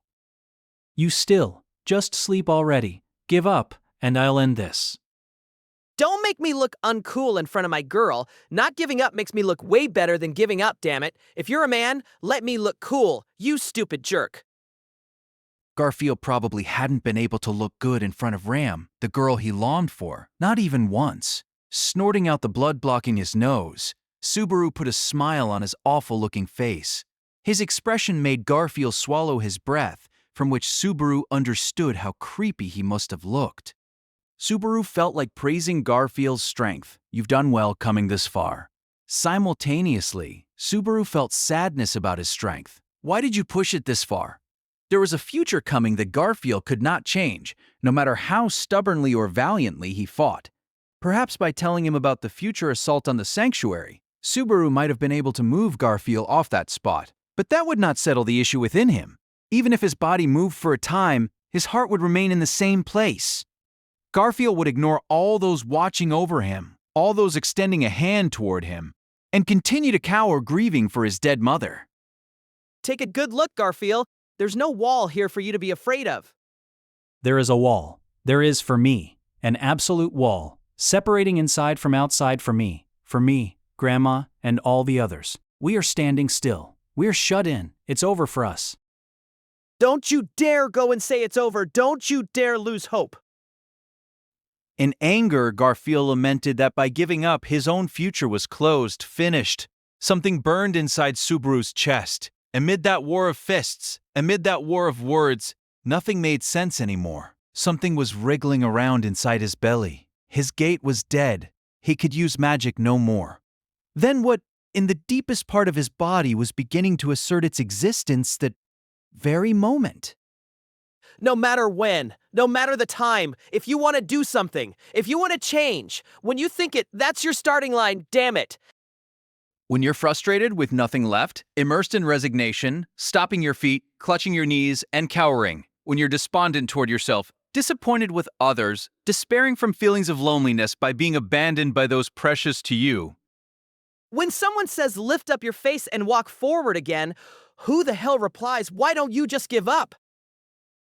Give up, go off and die, cower somewhere, garbage. All of it was worthless nonsense. If you're clutching your knees and someone has the courage to speak to you, respond. Would you? Hang in there. Do it. You may not know how or why, but if you stand and run, you'll get somewhere. The inside of his chest was hot. Isn't that right, Garfield? He called out the name of the small-looking man before him, eyes swaying weakly. The inside of his belly burned. Isn't that right, Amelia? He called out the name of the girl watching them from behind, the one who was sandwiched between weakness and the threshold of something yet unknown. Something from the back of Subaru's eyes flooded out. Hey, is that so, Rem? He called out the name of the one who had made him lift his face, open his mouth, open his eyes wide, and stand tall. The one who had taught him that even when your feet were stopped in surrender, that didn't mean it was over.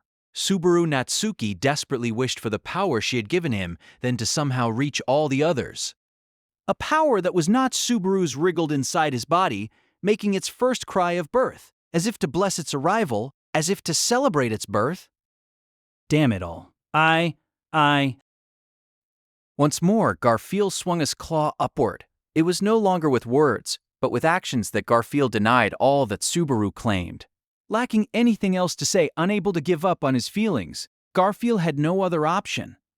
Having closed his eyes to so many things and averted his eyes from the future, he could not face Subaru. Hence he had not noticed that, where he leaped, invisible hands were waiting. This new move sure gives off a bad impression. The world moved in slow motion. Subaru could clearly see Garfield leaping at him. His hostility had grown to its limit. And yet his face was in tears like a child throwing a tantrum. He aimed at the tip of Garfield's chin. That's enough, he knew. Not with words, but with his heart. And then he pounded that spot with all his strength. The power he released exulted with joy, striking the unwary Garfield directly below its unseen form. The invisible blow took the form of a fist, smashing into Garfield's face and driving him toward the sky. The moment after seeing it through, Subaru too went down on one knee. He violently retched from the sense that he had shed something from inside him, with agony as if his very soul had been whittled. Not a single drop of spit or blood came out. That one blow had truly taken everything out of him. This time, even that stubborn Garfield. Hey, you gotta be kidding me. He was sure he saw Garfield fly skyward with nothing to break his fall as he was slammed into the ground. Covered in wounds that were mostly there before clashing with Subaru, he'd endured a string of battles without any rest. On top of that, there was a spirit in his right shoulder sucking his mana right out of him. How did he explain this? Just how tough are you? Don't look down on me. I haven't it broken yet. His fuzzy head was swaying, but even so, Garfield was standing on his own 2 feet. His gaze was unfocused, but he stood out of pure tenacity, rejecting Subaru's final push. Well, this sucks. Having come this far, I've got to face facts.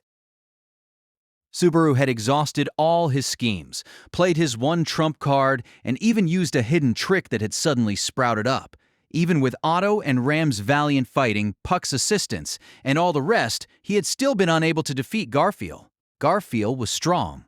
Even when he was weak, he was strong. This Subaru acknowledged from the bottom of his heart. That was why...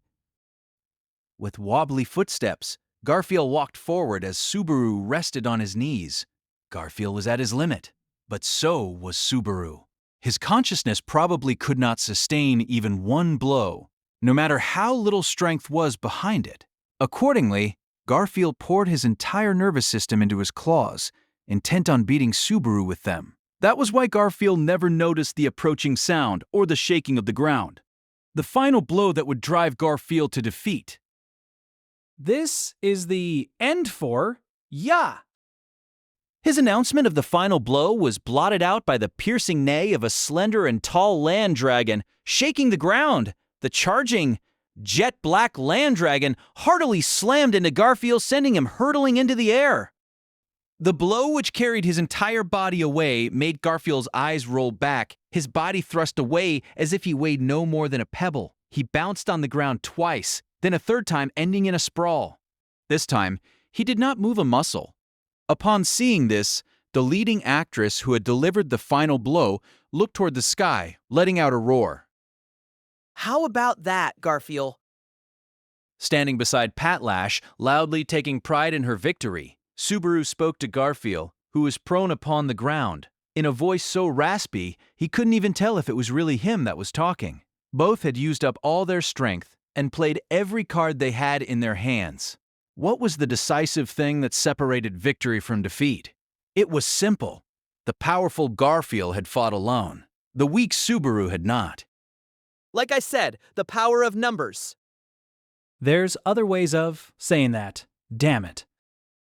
The immobile Garfield resentfully responded to Subaru's words. His voice made Subaru lightly scratch his cheek. Then everyone's feelings bundled together to form bonds of victory. So this is, like, none can lift the Quain Stone alone. None. Leaving those words behind, Garfield finally fell silent. Watching this, Subaru waited several seconds. Certain of victory this time, Subaru turned his head upward. Finally, one of those sayings made sense. Those satisfied words slipped out as he collapsed, bringing his torso to the ground and his consciousness along with it. Loudly, the land dragon's neighing voice echoed across the sanctuary sky, announcing that the battle was decided. For once, Patlash, the one who had delivered the final blow onto Garfield, held a triumphant look on her noble face, jubilant from her feeling of achievement at having redeemed herself for past humiliation. To Patlash, Garfield was a mortal foe who had inflicted a mortifying defeat upon her.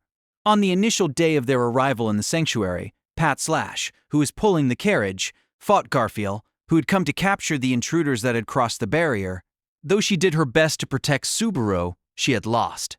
Patlash, eagerly awaiting her chance to avenge herself, had splendidly achieved her aim. Having witnessed Patslash's joy at restoring her honor, Emilia let out a deep sigh. It had been a battle so fierce that she had genuinely forgotten to breathe. Just as Subaru had asked her to, Emilia had continued watching that grand battle until its conclusion. The sight of the two clashing had no doubt made her want to rush over and stop them many times over. But over the course of that, Subaru's voice and gaze had held Emilia's weak heart in check. It was a scene where she was permitted neither to lend a hand nor speak. It was torture. It was a terrible thing to endure.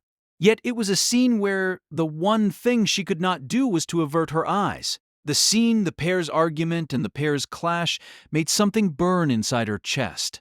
Subaru had been so stubborn. Garfield had cried in such a tearful voice. Two men smelling of mud as they pounded each other to settle their dispute. Emilia did not understand even a fragment of what drove them. Even so, something that was hot, ebbing and flowing inside her chest, probably served as answer enough. Oh no, Subaru's going to die if I don't heal him. Snapping back to her senses, Emilia practically flew down the stone steps, seemingly gliding as she raced to Subaru's side. Standing beside Subaru, Patslash gave Emilia an almost wary glare.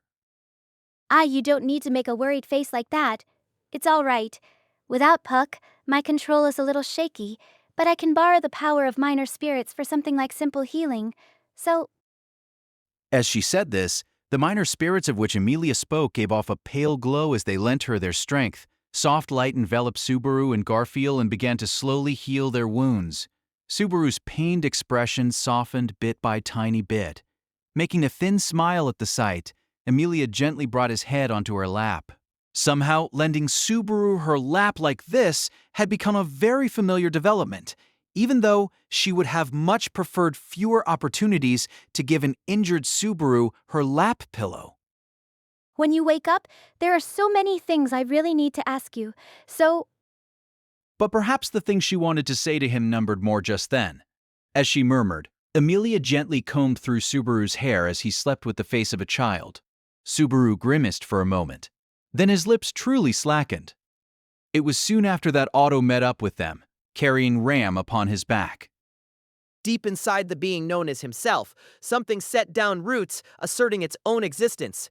Subaru did not even know if the heat it bore was hot or cold. Yet the strange feeling of something black and stagnant circulating in Subaru Natsuki from corner to corner gave him some idea as to what it was. Therefore, he asked not why or how or even what for. There was no reason to ponder such things. That left only one matter for him to worry about: invisible blow, unseen palms, blindside impact. Each sounded atrociously derivative. They weren't stylish at all. These were arms that none save Subaru could ever see, and none save Subaru might ever control. Accordingly, a divine will unseen by the eye. Therefore, I dub thee Invisible Providence. What did you say just now? When Subaru weakly opened his eyes, murmuring with his mind still vague, a questioning voice called out to him. Leaping into his vision, her eyes open wide, was a beautiful, upside-down face, not an angel's, but Emilia's. Slowly comprehending this, Subaru blinked several times, realizing he had awoken from a dream. Simultaneously, he took in the sight of Emilia before his eyes and the soft sensation under his head. Emilia Tan's giving me a lap pillow again. That's right. How many times have I given Subaru a lap pillow by now? I'm a little hazy, but this is the third time, maybe. It's a reward for getting over the first big hurdle, so... Yes. Emilia let Subaru's playful words of savoring his reward glide over her in her familiar manner. From there, Subaru accessed his memory from just prior to losing consciousness, recalling he had been punched extensively. Hey, Emilia Tan, how's my face? It's not in a state you'd never want to look at again, is it? It's fine. It's not that weird. And she's not even trying to be mean. Subaru gazed at Emilia's mystified expression as he lightly tried to move his own limbs. Somehow, he managed to budge them. His bones creaked, and he was bruised all over his body. But he didn't mind it enough to complain. goodness. Don't be rash. It's no good. Unless you rest. I really don't want to leave the paradise that is Amelia Tan's lap either, but I have to go searching quick. Otto and Ram could be out there dying in the woods. From his restored memories, Subaru recalled that it was Otto who had driven Garfield into a corner. According to Garfield, Ram had assisted him, but he remained concerned for the pair's safety. Judging from Garfield's personality, he shouldn't have actually taken their lives, but Before they expire in the forest, I've got to save Ram at least. Stop imagining us expiring and worry about me a little more, would you? I recognize that fears come back anywhere. when Subaru tried to put life into his wobbly body and sit up, he widened his eyes, hearing the voice immediately beside him. When he shifted his gaze from Amelia to the direction of the voice, a filthy-looking young man sitting on the tombstone steps entered his vision. Though marred by soil, mud, and blood, the sight was, beyond any doubt, Otto Suwin. Seeing Subaru's gaze, he raised his clasped hands, his lips loosening into a leer. This applies a fair bit to me, but it seems you went through quite a terrible time as well, Mr. Natsuki. But why you? As Otto exuded a casual air, Subaru leaped at him, delivering a headbutt. Taking the blow in the gut, Otto fell at Subaru's feet as he raised an anguished moan. Well, what is this all of a sudden? I was praising our shared experience in a hard-fought battle just now. Shut up, you stupid moron. Don't go acting all cool. You freelancing almost blew up the whole plan.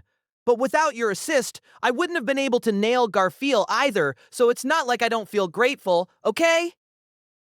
I don't even know what you're saying anymore. Though relieved he was safe and grateful for his aid, Subaru's blushy, contradictory expression of that gratitude left Otto shouting in a loud voice. That truly Otto-like reaction made Subaru pat his chest with relief. Either way, glad you're safe. If you died, I figured you would turn into a ghost and haunt me at my bedside. Is Ram all right too?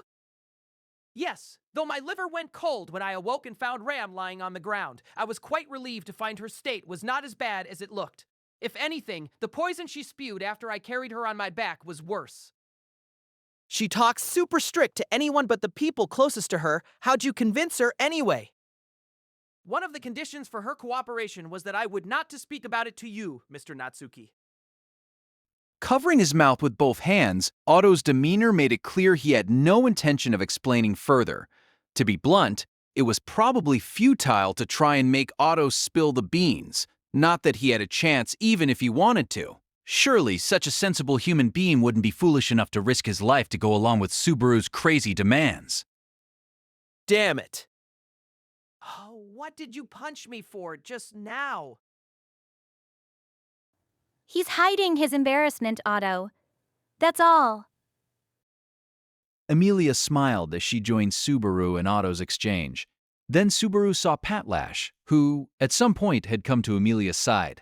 When the land dragon brought her nose close, Amelia gently stroked it with her white fingers. The interaction was most unexpected. My Amelia Tan and my Pat/Slash are getting along so well. What a nice scene.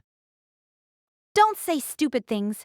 This girl has been worried for you this entire time, Subaru. I get that.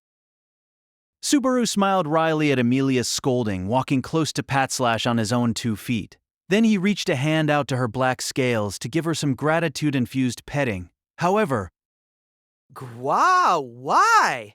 Why? when a blow from her tail made him pull his hand back, Subaru objected to Patslash with teary eyes. But rather than relent, Patslash glared back at him with reproach in her yellow eyes. She even raised a sour growl that made Subaru cringe. Shall I interpret? Nah, even I don't need you to interpret this. When Otto offered some consideration from behind, Subaru shook his head, letting out a small sigh. Don't make me worry like that, right? Also, addendums with a sense of don't get cocky, there won't be a next time, and become mine already with a fair hint of anger. That's some serious heroine power at work. Jumping into the race to be my leading girl? With a content face, Subaru extended his hand once more. This time, when he did so, Patslash accepted Subaru's hand, acting as if it couldn't be helped as she took it as an apology. Otto and Patlash in the sanctuary. These two had done nothing but save him. Just like usual, he had to borrow the strength of many in order to overcome a mountain that his strength was insufficient to overcome himself. Would a day truly come when he could pay it all back? Now that I'm thinking of the mountain, I'm indebted to you all for breaking past. Where's Garfield? Ah, Garfield is over there. I think it's best not to get in the way, though. Would Dea mean get in the way? You see, right now, Ram is looking after him, so...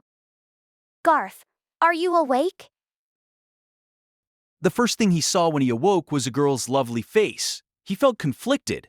It was the first thing he'd wanted to see. And also, it wasn't. The fact that his chest was faintly beating louder made Garfield avert his eyes as he cleared his throat a single time. Yeah, I'm awake. Duh? Then move already. My legs are getting numb. Instantly, Garfield was thrust from a soft sensation down onto the grassy soil. When he shot her a resentful glare, Ram, sitting her hip on the grassy field as she brushed off her thigh, went what? As she made a sour face. One would never think it was the demeanor of a girl who'd lent the unconscious Garfield her knees up until moments ago. Just like usual, a girl without one shred o' kindness. Ram believes that kindness is something one must give to a person worthy of receiving it. If Ram fails to give any, Ram did not believe that it was appropriate. I ain't worth it, huh? From that sentence, it is obvious you prefer I had said something else.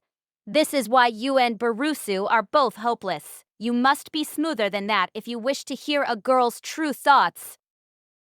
As he lowered his eyes, Ram flicked a finger off his forehead. The blow was inflicted upon the scar on his brow, which he had a habit of touching. Rubbing that white scar, Garfield rested his eyes on the sight of Ram and her filthy clothes. It was none other than he who had made them that way. Yet Ram was exerting herself for him nonetheless. Ram, ain't no scars left on your body. If there are, be my bride and I'll pee. I shall not take responsibility for my scars some other way. In the first place, you had a lot of cheek to do that, Garfield. How you dare leave an injured Ram behind back there? Ram's harsh, overbearing gaze cowed Garfield into silence. The anger in her eyes also held criticism for the end of their battle. Having knocked Ram to the ground and thrust Otto into the thicket, Garfield, out of weakness, had not sought to settle things with their deaths. He'd hesitated against someone he cared for. There was that. But Garfield hadn't been serious against Otto, who he didn't care for, or even Subaru, because he lacked the most important thing for a warrior: courage. That was why he'd tried to rely on his blood, turning into a mindless beast to avert his eyes from the consequences. His hypocrisy, for relying only at times like that on the blood he normally detested and cursed, made him sick.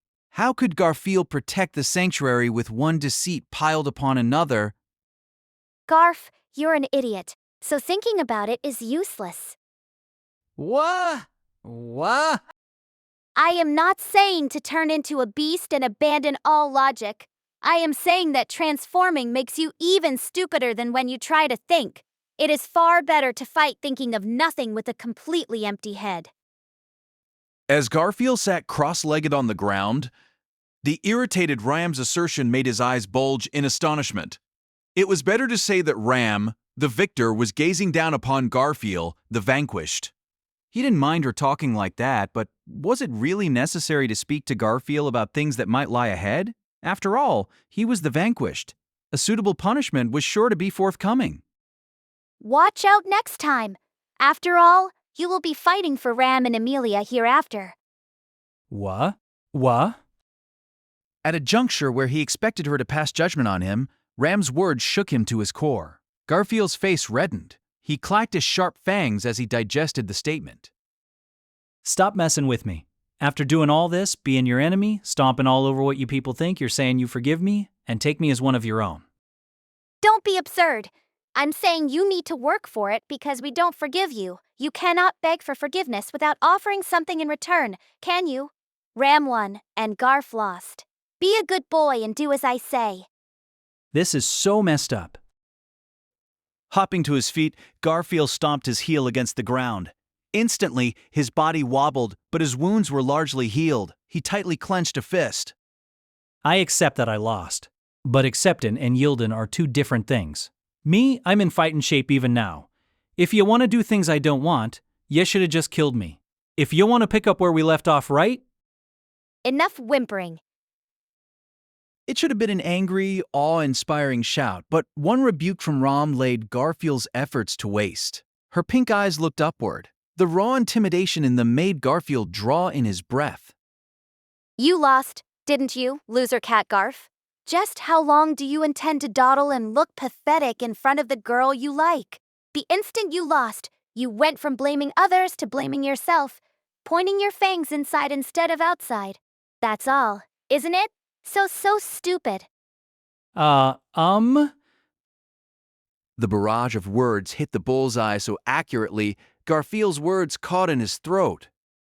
Jay, just because I lost, what? I should make some stupid smile and line up on your side? There's no way I can do that. I accept I lost, but I ain't acceptin' I was wrong. This was neither desperation nor an attempt to wiggle out. It was how Garfield truly felt.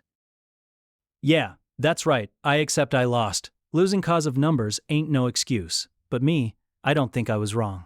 This feels half done. He could not betray himself from up to that moment. It was impossible for him to submit to Ram and the others, even for pretense's sake. If you do not wish to stay half done, prove that you are not standing still. What did you say? As Garfield breathed raggedly, Ram spoke those words in a quiet voice. Unable to grasp what they were meant to convey, Garfield knit his brows. And the next moment, his eyes widened and froze. Sitting on the grassy field, Ram lifted up a hand, turning its white fingers toward him. When he realized what those fingers were showing him, Garfield's heart froze solid. I can largely imagine what Barusu would say. Also, you do not need to be afraid, Garf, so you should go see with your own eyes. The Tomb's trial. The instant he put the words to his tongue, Garfield's back was drenched with cold sweat. His breaths quickened, and his heartbeats became ragged. He heard his youthful self's sad crying ringing in his ears. Garf, can you change? Or will you remain a cowering, unmoving little boy? Cut that out. The way you said that makes even me want to deny it. Garfield rang out in protest at Ram's words. Tensely, he realized he had not firmly told her I won't go, remaining in the chasm between the two choices. I'll go and I won't. He was being completely taken for a ride. By Ram. By Subaru Natsuki. Even though he remembered that fear, a part of him did want to make sure.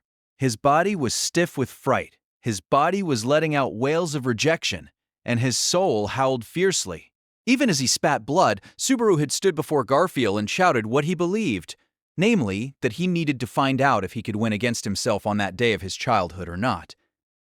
Your face says your resolve is set. He realized that the trembling of his fangs and the cold sweat over his entire body had eased. When Garfield turned around, Ram was brushing leaves from her hip as she stood up beside him. Gazing at her face, Garfield suddenly had a thought. Deep down, he felt that Ram didn't regard getting Garfield on her side as all that important.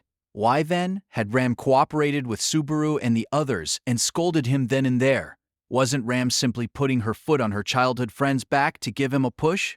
If that was true, the woman he loved was quite a woman indeed. Well, it'll be fine, Garf. Garfield was pressed into silence.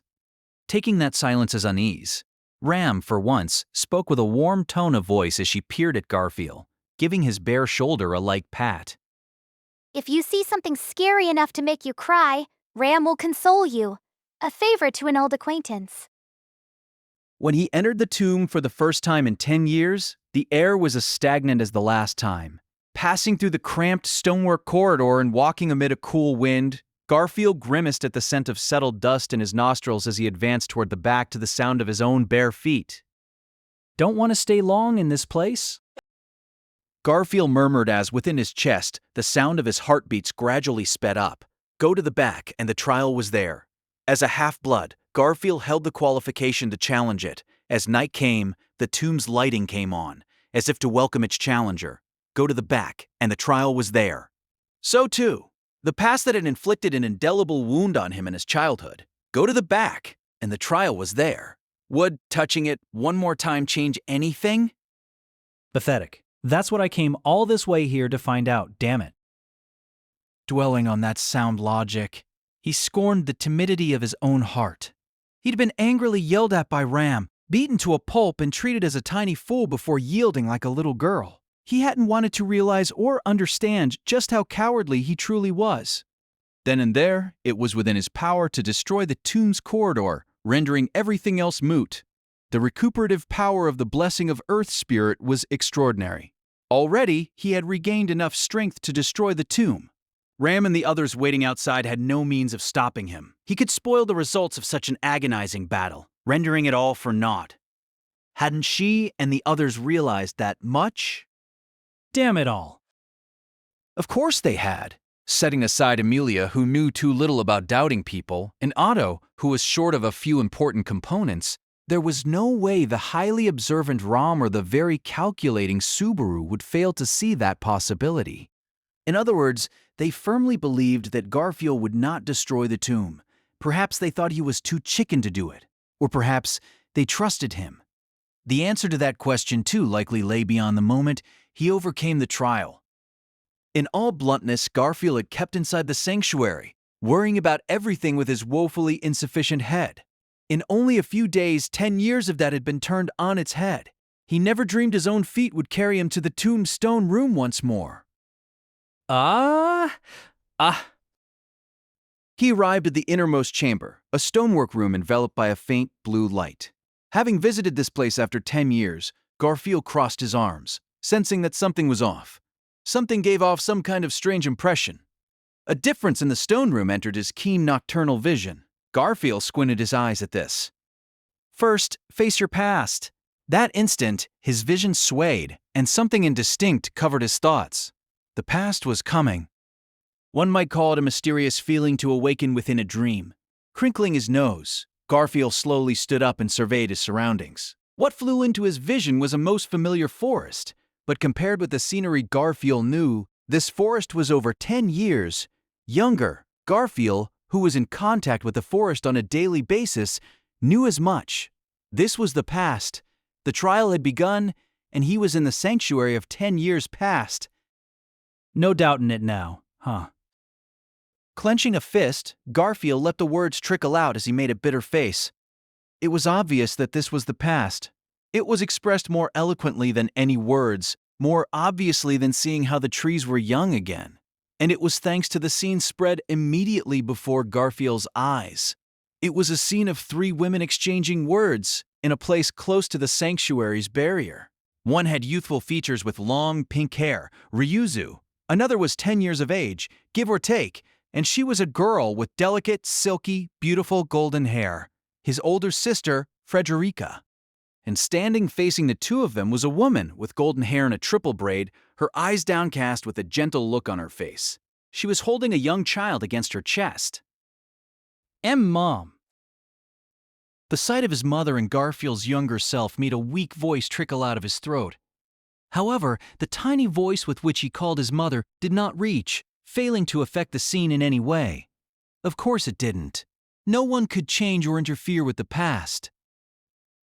As Garfield trembled and stood rooted to the spot, his mother and Rizu exchanged words. And yet, the contents of the words and the reactions to those words, nothing reached Garfield at all. Ryuzu's sense of loneliness, Frederica's feelings as she held back tears, the thoughts of their weakly smiling, seemingly conflicted mother, or even his innocently smiling, idiotic younger self, none of it was conveyed to him, for this was Garfield's memory of the time. The conversation could not be replayed because the young Garfield had no memory of it. The silent projection repeated itself over and over, as if to rub in that he was powerless and far too late. Either way, no doubt, and it was a stupid argument in the first place. Considering what happened afterward, he could guess what they were talking about. His mother was trying to abandon the forest to go to the outside world, and Ryuzu and Frederica were trying to stop her. Garfield was the only one with a blissfully ignorant look, thinking only of his happiness at being embraced by his mother. Youth was his excuse for not realizing he was watching his mother go off to her death. You shitty brat. Seeing the smile on his younger self's face, Garfield angrily thrust his claws forward. He wanted to rip the guy to shreds, his past self that was ignorant and powerless to do anything but watch. And yet, his claws passed right through the young child, and right through the arms of the mother who held him.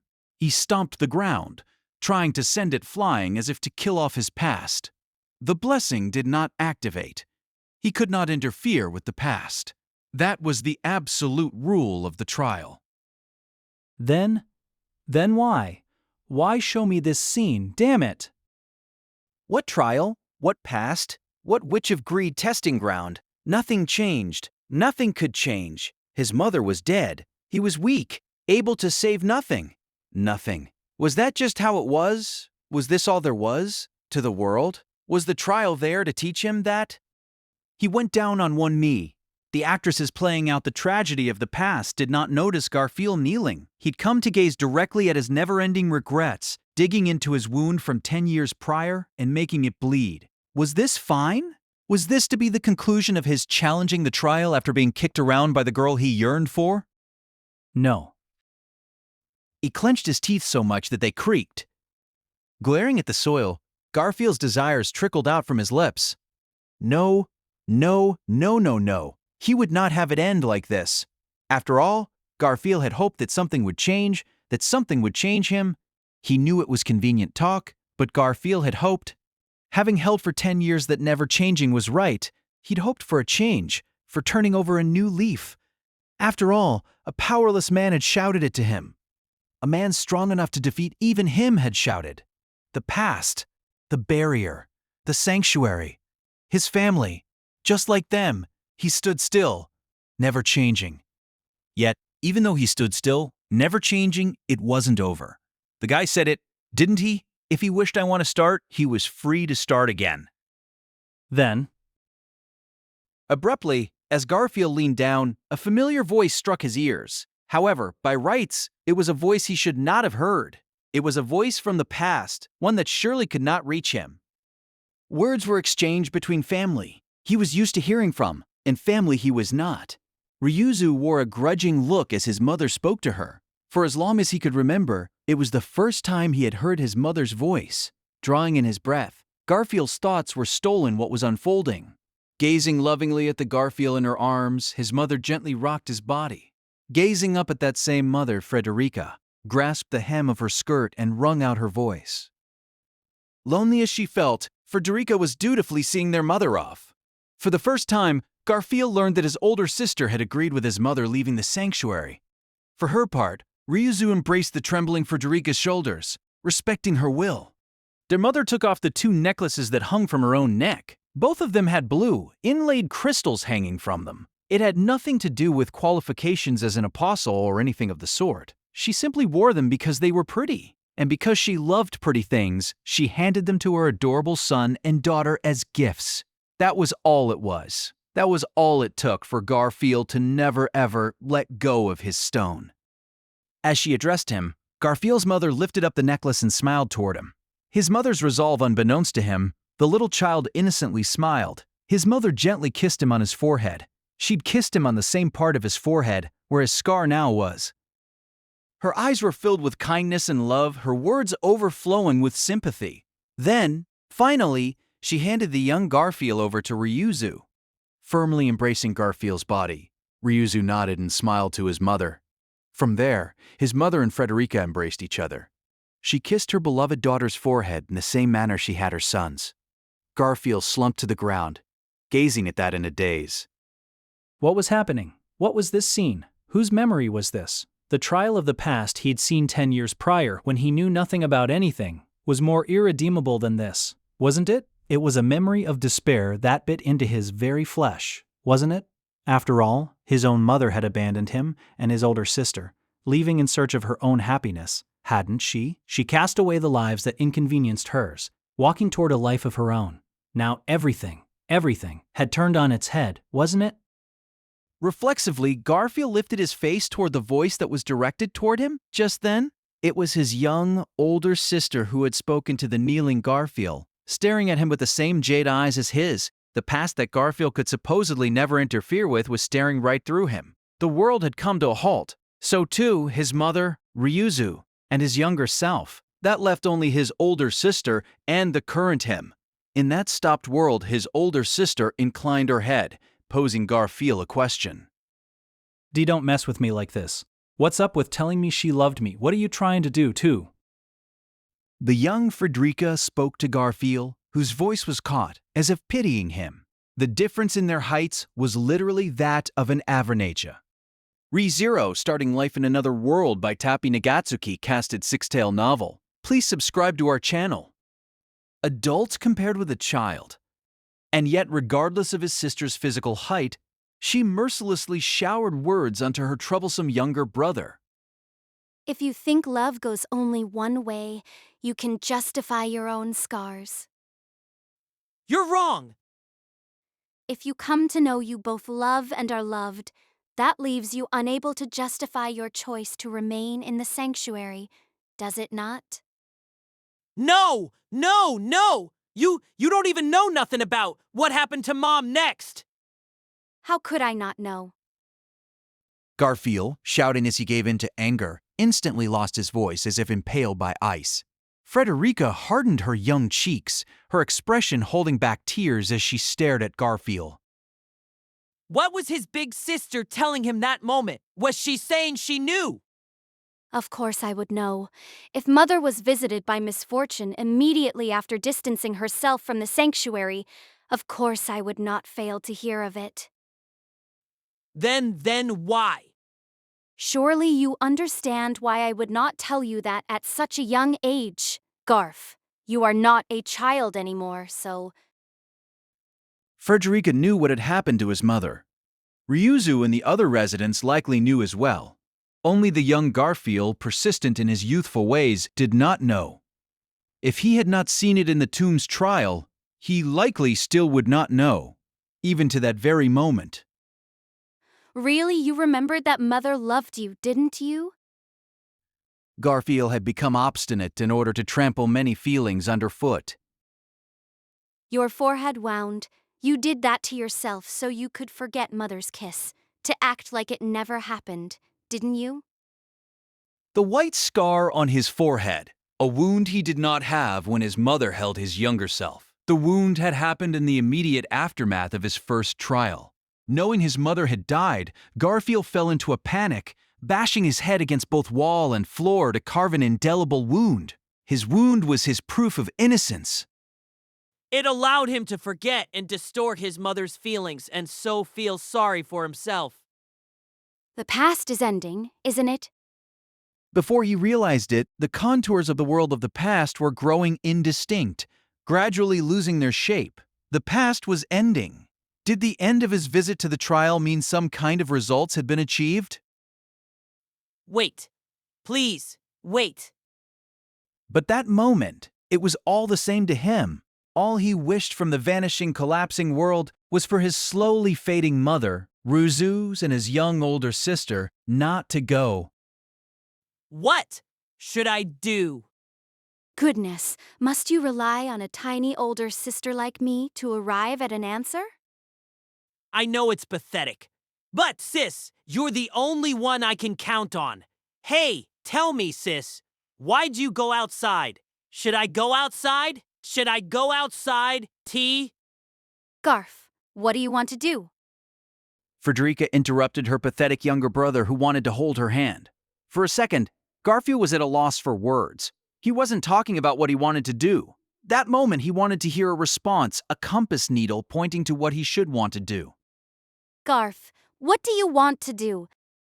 As her younger brother prevaricated, the older sister gave him an exasperated, benevolent smile, repeating the same question. That was why Garfield drew in his breath. And I want to be wanted.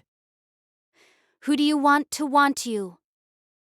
I want to be wanted by people who need me. Why do you think that way? 'Cause they helped me remember. his older sister did not speak the words remember what. but her jade eyes, the same as his, posed the question more eloquently than any words could. That my mother loved me. The next instant, the world of dreams faded into white. The past and his family receded, vanishing into the ether. A mere hour had passed since they had seen Garfield off to challenge the trial. During that time, Subaru and the others remained seated in front of the tomb, tensely continuing to await his return. If he breaks his promise and destroys the tomb, I am not sure what we are going to. Giafin! As Otto made that statement, intending to ease the tension but failing to read the mood, Ram bluntly sent him flying with her shoe. Fortunately, the luckless Otto's worries ended then and there. Young Gar? The loud shout came from Shima, who was there as part of Team Ryuzu, watching over the tomb. After the battle with Garfield concluded, Subaru used the time spent waiting to give a shout-out via the crystal, getting the group to meet back together there. That same Shima had rendezvous with Ryuzu Derma, the current Raizu. Emilia, unfamiliar with the circumstances, was surprised to see two Ryuzes in one place. So is Miss Shima Miss Ryuzu's older sister or younger sister? That being her level of comprehension of the matter, a detailed explanation would have to wait until after various things were settled. Either way, Shima's voice made everyone present look at the tomb. There, at its entrance, stood Garfield Tinzel, having returned by coming through the corridor. Garfield, eyes narrowed as he bathed in the wind of the sanctuary, showed no sign of being flustered. To Subaru, his face gave off the impression of someone who had cast some kind of burden aside. Ha! With his face remaining like that, Garfield leaped from the top of the stone steps toward the grassy field. Then, he landed in front of Subaru and the others. No, in front of his two grandmothers, Ryuzu and Shima. Standing up, Garfield looked from one to the other. One was a grandmother he had spent a great deal of time with. The other was a grandmother he considered the savior of his life. Young Gar, young Gar, Don't make faces that don't suit ya, old hags. Sorry to make you worry. Young Gar.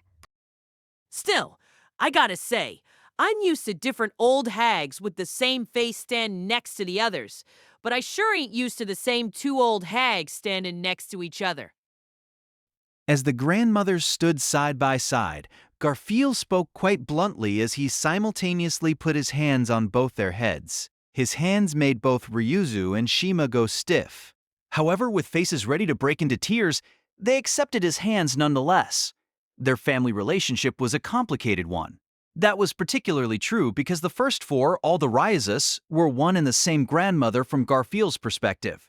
It was a difficult issue with no easy answer. But in the moment that he watched the three of them, Subaru thought might not need to worry about them after all. Garf, how was it? Gazing at the exchange between that family, Ram clutched her own elbows as she posed Garfield that question. In the end, it was Ram who'd given his back the final push toward the trial. Her words brought a tiny growl out of Garfield. Way my eyes see it, ain't no results to celebrate. Felt more like what? That's it. That sounds like an impression from a proud middle school shoplifter. But you did it? Far as I'm concerned, it's a clean break. Responding to Subaru thus, Garfield made a deep exhale from his nostrils. Those words made everyone present draw in their breaths for a moment, but different deep sentiments immediately poured out. In other words, inside the trial, Garfield had come to terms with his own past. This was proof not only that he had passed the trial, but that the sanctuary was one step closer to liberation. So how about you take that momentum into the two trials left? Don't mess with me, and that ain't my role, is it? Yes, that's right. What comes after is my job. I won't have anyone go and snatch it away. Clicking his tongue, Garfield gave Emilia a nod of his chin. Accepting this, Emilia puffed out her chest at the torch passing to her. The firmness of her enthusiasm made Subaru slacken his cheeks. Then, to that very Subaru, Garfield went, toward him, awkwardly scratching his cheek. Besides that, the hell is this? Is what? This touchy-feely stuff doesn't suit your character at all. You're clearly a zero ingenuity, muscle brain type, so just be a barbarian about it. Hey, I know you're making fun of me with that. Yeah, asking for nah. That ain't what I want to say. He began to lose his temper, but Garfield lowered his arm without doing a thing. Subaru tilted his head at the atypical action. In his stead, all by herself, Ram made a little smile with an air of exasperation. Garf. Then she gave Garfield a gentle little poke in the vicinity of his hip. In the face of Ram's lethal attack, Garfield exhaled in apparent surrender. Me? I probably accepted what was in the trial cause of you. Thanks. Did you just say thanks? I ain't saying it twice. Just, it made me remember something important, that's why, aw, crap. Perhaps both his anger and embarrassment had risen during the time he spoke, for Garfield bared his fangs. Then he thrust a finger toward Subaru with so much force, it seemed he might bite Subaru's head off. Listen here, Kay. Yeah, I lost. The trial's results changed too. But that sure don't mean everything coming out of ya is right. The proof is in what happens from here, or else. If you open this place up and bad stuff happens to the old hags, no mercy. All right. Of course, that's what we... I'm saying, I'll watch with my own eyes whether ya jerks are all talk. I'm seeing this through to the bitter end. Yeah, here. So ya better get this done right, General. Roughly shoving Subaru's shoulder away, Garfield cut off his words and twisted his cheeks into a smile. His demeanor and the unexpected manner of address left Subaru taken aback. During that time, Garfield instantly turned his back to Subaru, turning his feet toward his two grandmothers. Just now, Garfield made a really red face. Having witnessed the same thing, Amelia spoke to Subaru, her voice infused with a giggle. If Amelia saw it too, it was no hallucination. Of course, he hadn't heard the statement incorrectly either. General! The commander-in-chief here is Amelia Tan, not me. You're the one who smacked Garfield down. It was a clash between men, right? Because he acknowledges that? You're Garfield's general, Subaru. General, that's so amazing. Amelia's honest, not sarcastic whatsoever praise made Subaru wryly twist his lips. As Subaru bore a conflicted look, Ram came right beside him, shrugging her shoulders. Just give in. He is in such high spirits, it cannot be helped. Let him do as he pleases. Incidentally, I'm way weaker, so it's not like I set out to be some kind of accidental main Cherik. It feels more like you have made a brother. You are the elder, so be magnanimous. Well, if it's like that, it is what it is. 20 wait! Subaru raised a stop sign with his hands, having heard one portion of the statement he could not let pass. Gazing at the back of Garfield's head with exasperation and affection in her eyes, Ram went, "What?" and turned back towards Subaru. What did you say just now? Which part? The part where you said Garfield's younger than I am? This year, Gar finally turned 14. This information, which was opposite Subaru's expectations, left him aghast, incredibly disturbed. He closed his eyes, turning his face up to the sky. He recalled a number of incidents. How Garfield called him general, a variety of his statements and actions to date, and how Garfield advocated himself as the world's strongest man. All these began to sink in. That makes him a delusional 8th grader! Staying here too long will only dull your resolve, won't it? With Garfield having come to terms with his internal conflict and Subaru having felt the impactful blow of his actual age, things had calmed down a notch. Whereupon Amelia, brushing off grass as she stood up, retightened that relaxed atmosphere with a single sentence. As Amelia gazed at the tomb with a sober visage, Subaru posed a question. Going, huh? Yes, I'll go, just watch. I'll do as Garfield did, then go farther. Sure you can do it. I'll do it, because I'm not afraid of changing anymore. Her forceful reply was made possible from having experienced her argument with Subaru at the tomb. Garfield clacked his fangs at the reply. Subaru's chest burned with pride. Subaru's chest burned with pride. Then, as she began walking toward the tomb, Subaru lined up right by her side heading as far as the entrance with her. He could not go inside and hold her hand from beside her. Therefore, he at least wanted to be with her until she set off. Hey, Subaru. About what happened inside the tomb. Abruptly, as they walked shoulder to shoulder, Amelia broached the subject like thus. Subaru imagined it was something related to the trial. Thinking this, he waited for the words that might follow, but it was difficult to read what they might be. Amelia made little glances as she looked at Subaru uneasily. For some reason, her cheeks were faintly red. Amelia? I mean, what happened inside the tomb? You? No, that. That?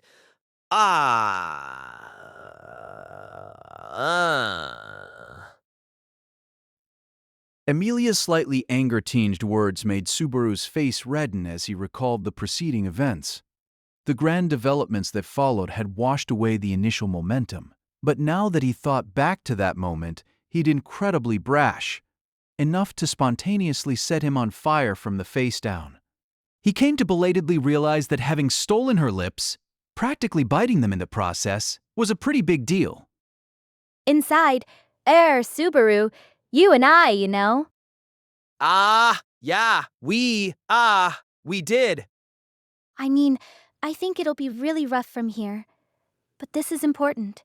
So, when the trial and a lot of other things are taken care of, we'll have a nice long talk. Okay? Subaru nodded to Amelia's proposal, the motion making his head rattle from the already precarious state inside it. To Subaru, this was his first experience. To Amelia, it was probably her first experience too. Having mutually slammed their feelings into each other, they had a mountain of things they needed to discuss. But you're pretty confident if you're talking about having a conversation after all this, Amelia Tan. Is this confidence? I wonder. It might be just bluff and bluster, you know? But that means you ain't ready to blow it, right? I'm sure it'll go well. I'm willing to bet on it. When Subaru raised up his thumb and flashed a grin, Amelia tilted her head, looking mystified. Bet? Bet what? Dating rights. If I win, I get a date with Amelia Tan, and if you win, you get a date with me. Yes, whatever you say. Just like usual, Amelia elegantly parried Subaru's advances. By the time they finished bantering, the two reached the entrance to the tomb. The place of the trial welcomed its challenger. The dimly lit corridor, which was filled by a pale light, invited Amelia within. If she continued forward, the trial of the past awaited her. Despite this, Amelia smiled at Subaru, not tense at all. Well, I'm heading out for a bit. Come back soon. Watch out for carriages and strange men. Don't say foolish things. She shared a wry smile, and after that a lovely smile. Leaving this behind her, Amelia went into the tomb, vanishing from sight. The faint light that wrapped around the tomb did not reach the back of the corridor. Watching her back as she boldly strode away, Subaru brought his hands together once, going down on one knee as if to pray. From there, Subaru could do nothing. The rest was Amelia's battle alone. Now Giltirao takes one step, gonna look less of a man with a worried face like that, General. It's easier to absorb those peculiar sayings when I know they're coming from an 8th grader. I had a phase like you, quoting all sorts of sayings from important people. As Subaru saw Amelia off, Garfield came to the stone steps below. He stood beside Subaru, hesitating only slightly before chiming in. Hey, General, I gotta apologize to you for just a teeny tiny bit. Well, isn't that admirable of you? You can talk to your general about anything. It's embarrassing if you put it that way. The lack of defiance made Subaru scratch his cheek in a blushy manner. Then Garfield let out a heavy sigh. Well, I went inside, okay? So I was in the back there to... So you were. That's why I saw. The, product of all the General's hard work. Garfield prevaricated, finding it hard to put it into words.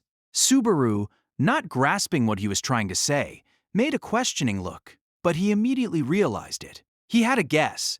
His face turned deep red. He saw it.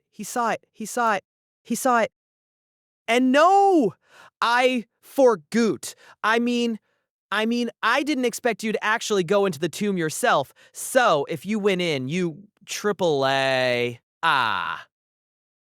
Covering his face with both hands, Subaru squirmed as he fell on the spot. Shame. Shame strong enough to want to die. Few were the souls who could live with so much shame. That moment, he detested Garfield, perhaps hating him more than when they'd come to deadly blows. You glaring at me like that puts me in a bind. But my bad for seeing it. General, you're a huge stupid bastard, but I'm glad you're the general I lost to. Shadap, forget you saw it. You can just pretend you didn't see it. Damn it. You're not a little kid. Wait, you are a little kid. Wait, you are a little kid. Damn it all! When he tried to call Garfield a brat, Subaru immediately realized it was he who was at an overwhelming disadvantage, what with his soft spot in his opponent's grip. The resentful shout sent Garfield bursting into laughter, slapping his knees. As he rested, exposed to lukewarm gazes, Subaru prayed for Amelia's good fortune, simultaneously praying that she would not notice the graffiti he had left behind. Now that someone else had seen them, those little love letters had become quite a farce.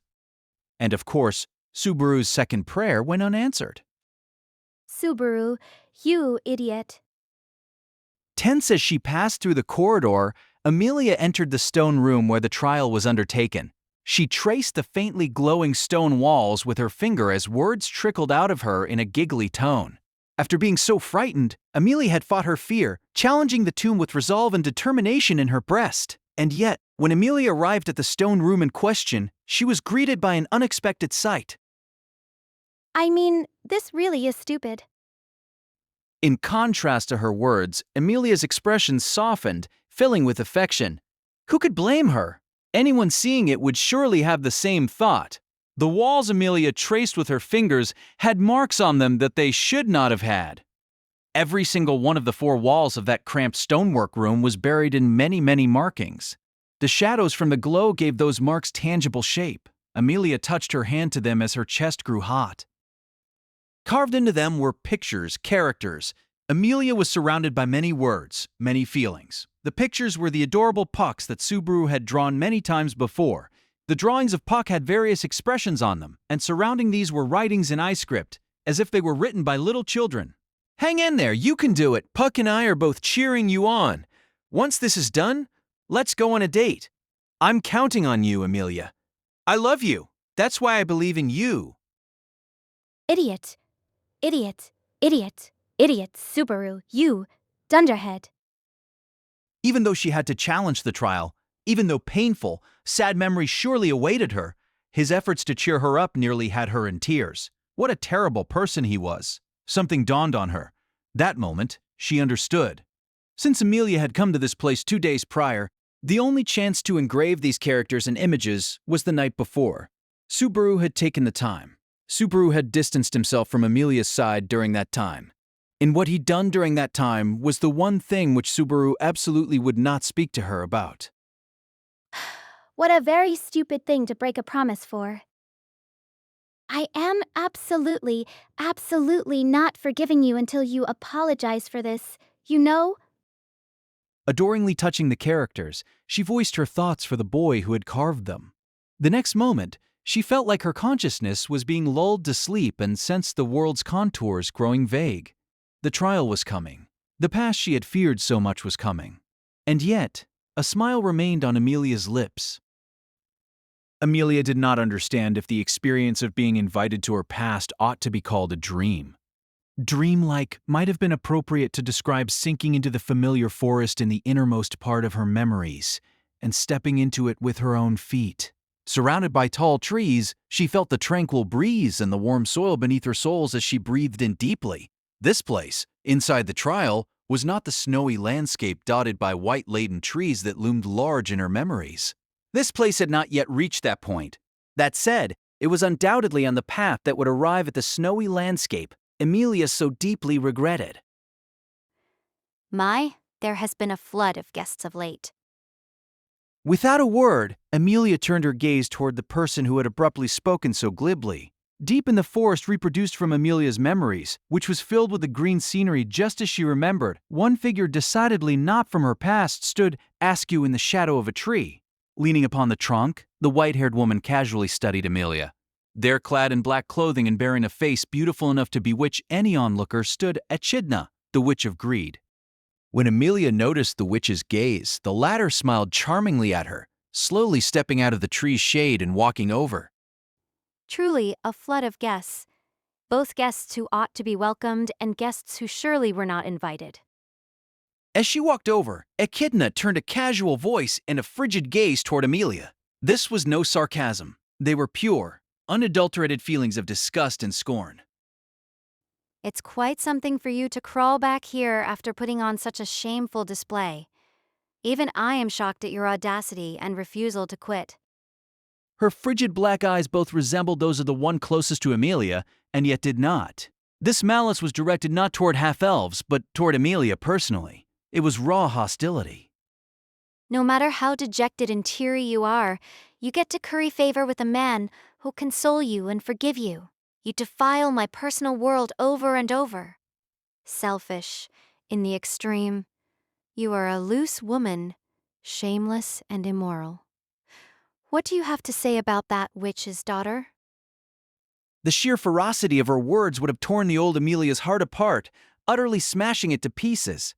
Without mercy, without hesitation, the witch hurled insults to whittle down Amelia's spirit. It was not the only reason she'd been broken by the trial before, but her challenge began there. The witch neither wanted Amelia to challenge the trial, nor to overcome it. The witch did not expect Amelia to overcome the trial whatsoever.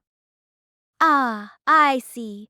Here, I have to do that thing Subaru told me to. Now she understood. It really was exactly like Subaru had told her. When throwing down the gauntlet, when forcing courage to well up from deep in her heart, she needed to be like Subaru Natsuki. My name is Amelia, just Amelia, the freezing witch who hails from the great Elier forest. Amelia could tell that naming herself rubbed the witch the wrong way. Privately satisfied with that reaction, Amelia jabbed a finger toward the witch, seemingly shooting right through her into the sky. Another witch's malice will not affect me. I am a troublesome woman like that.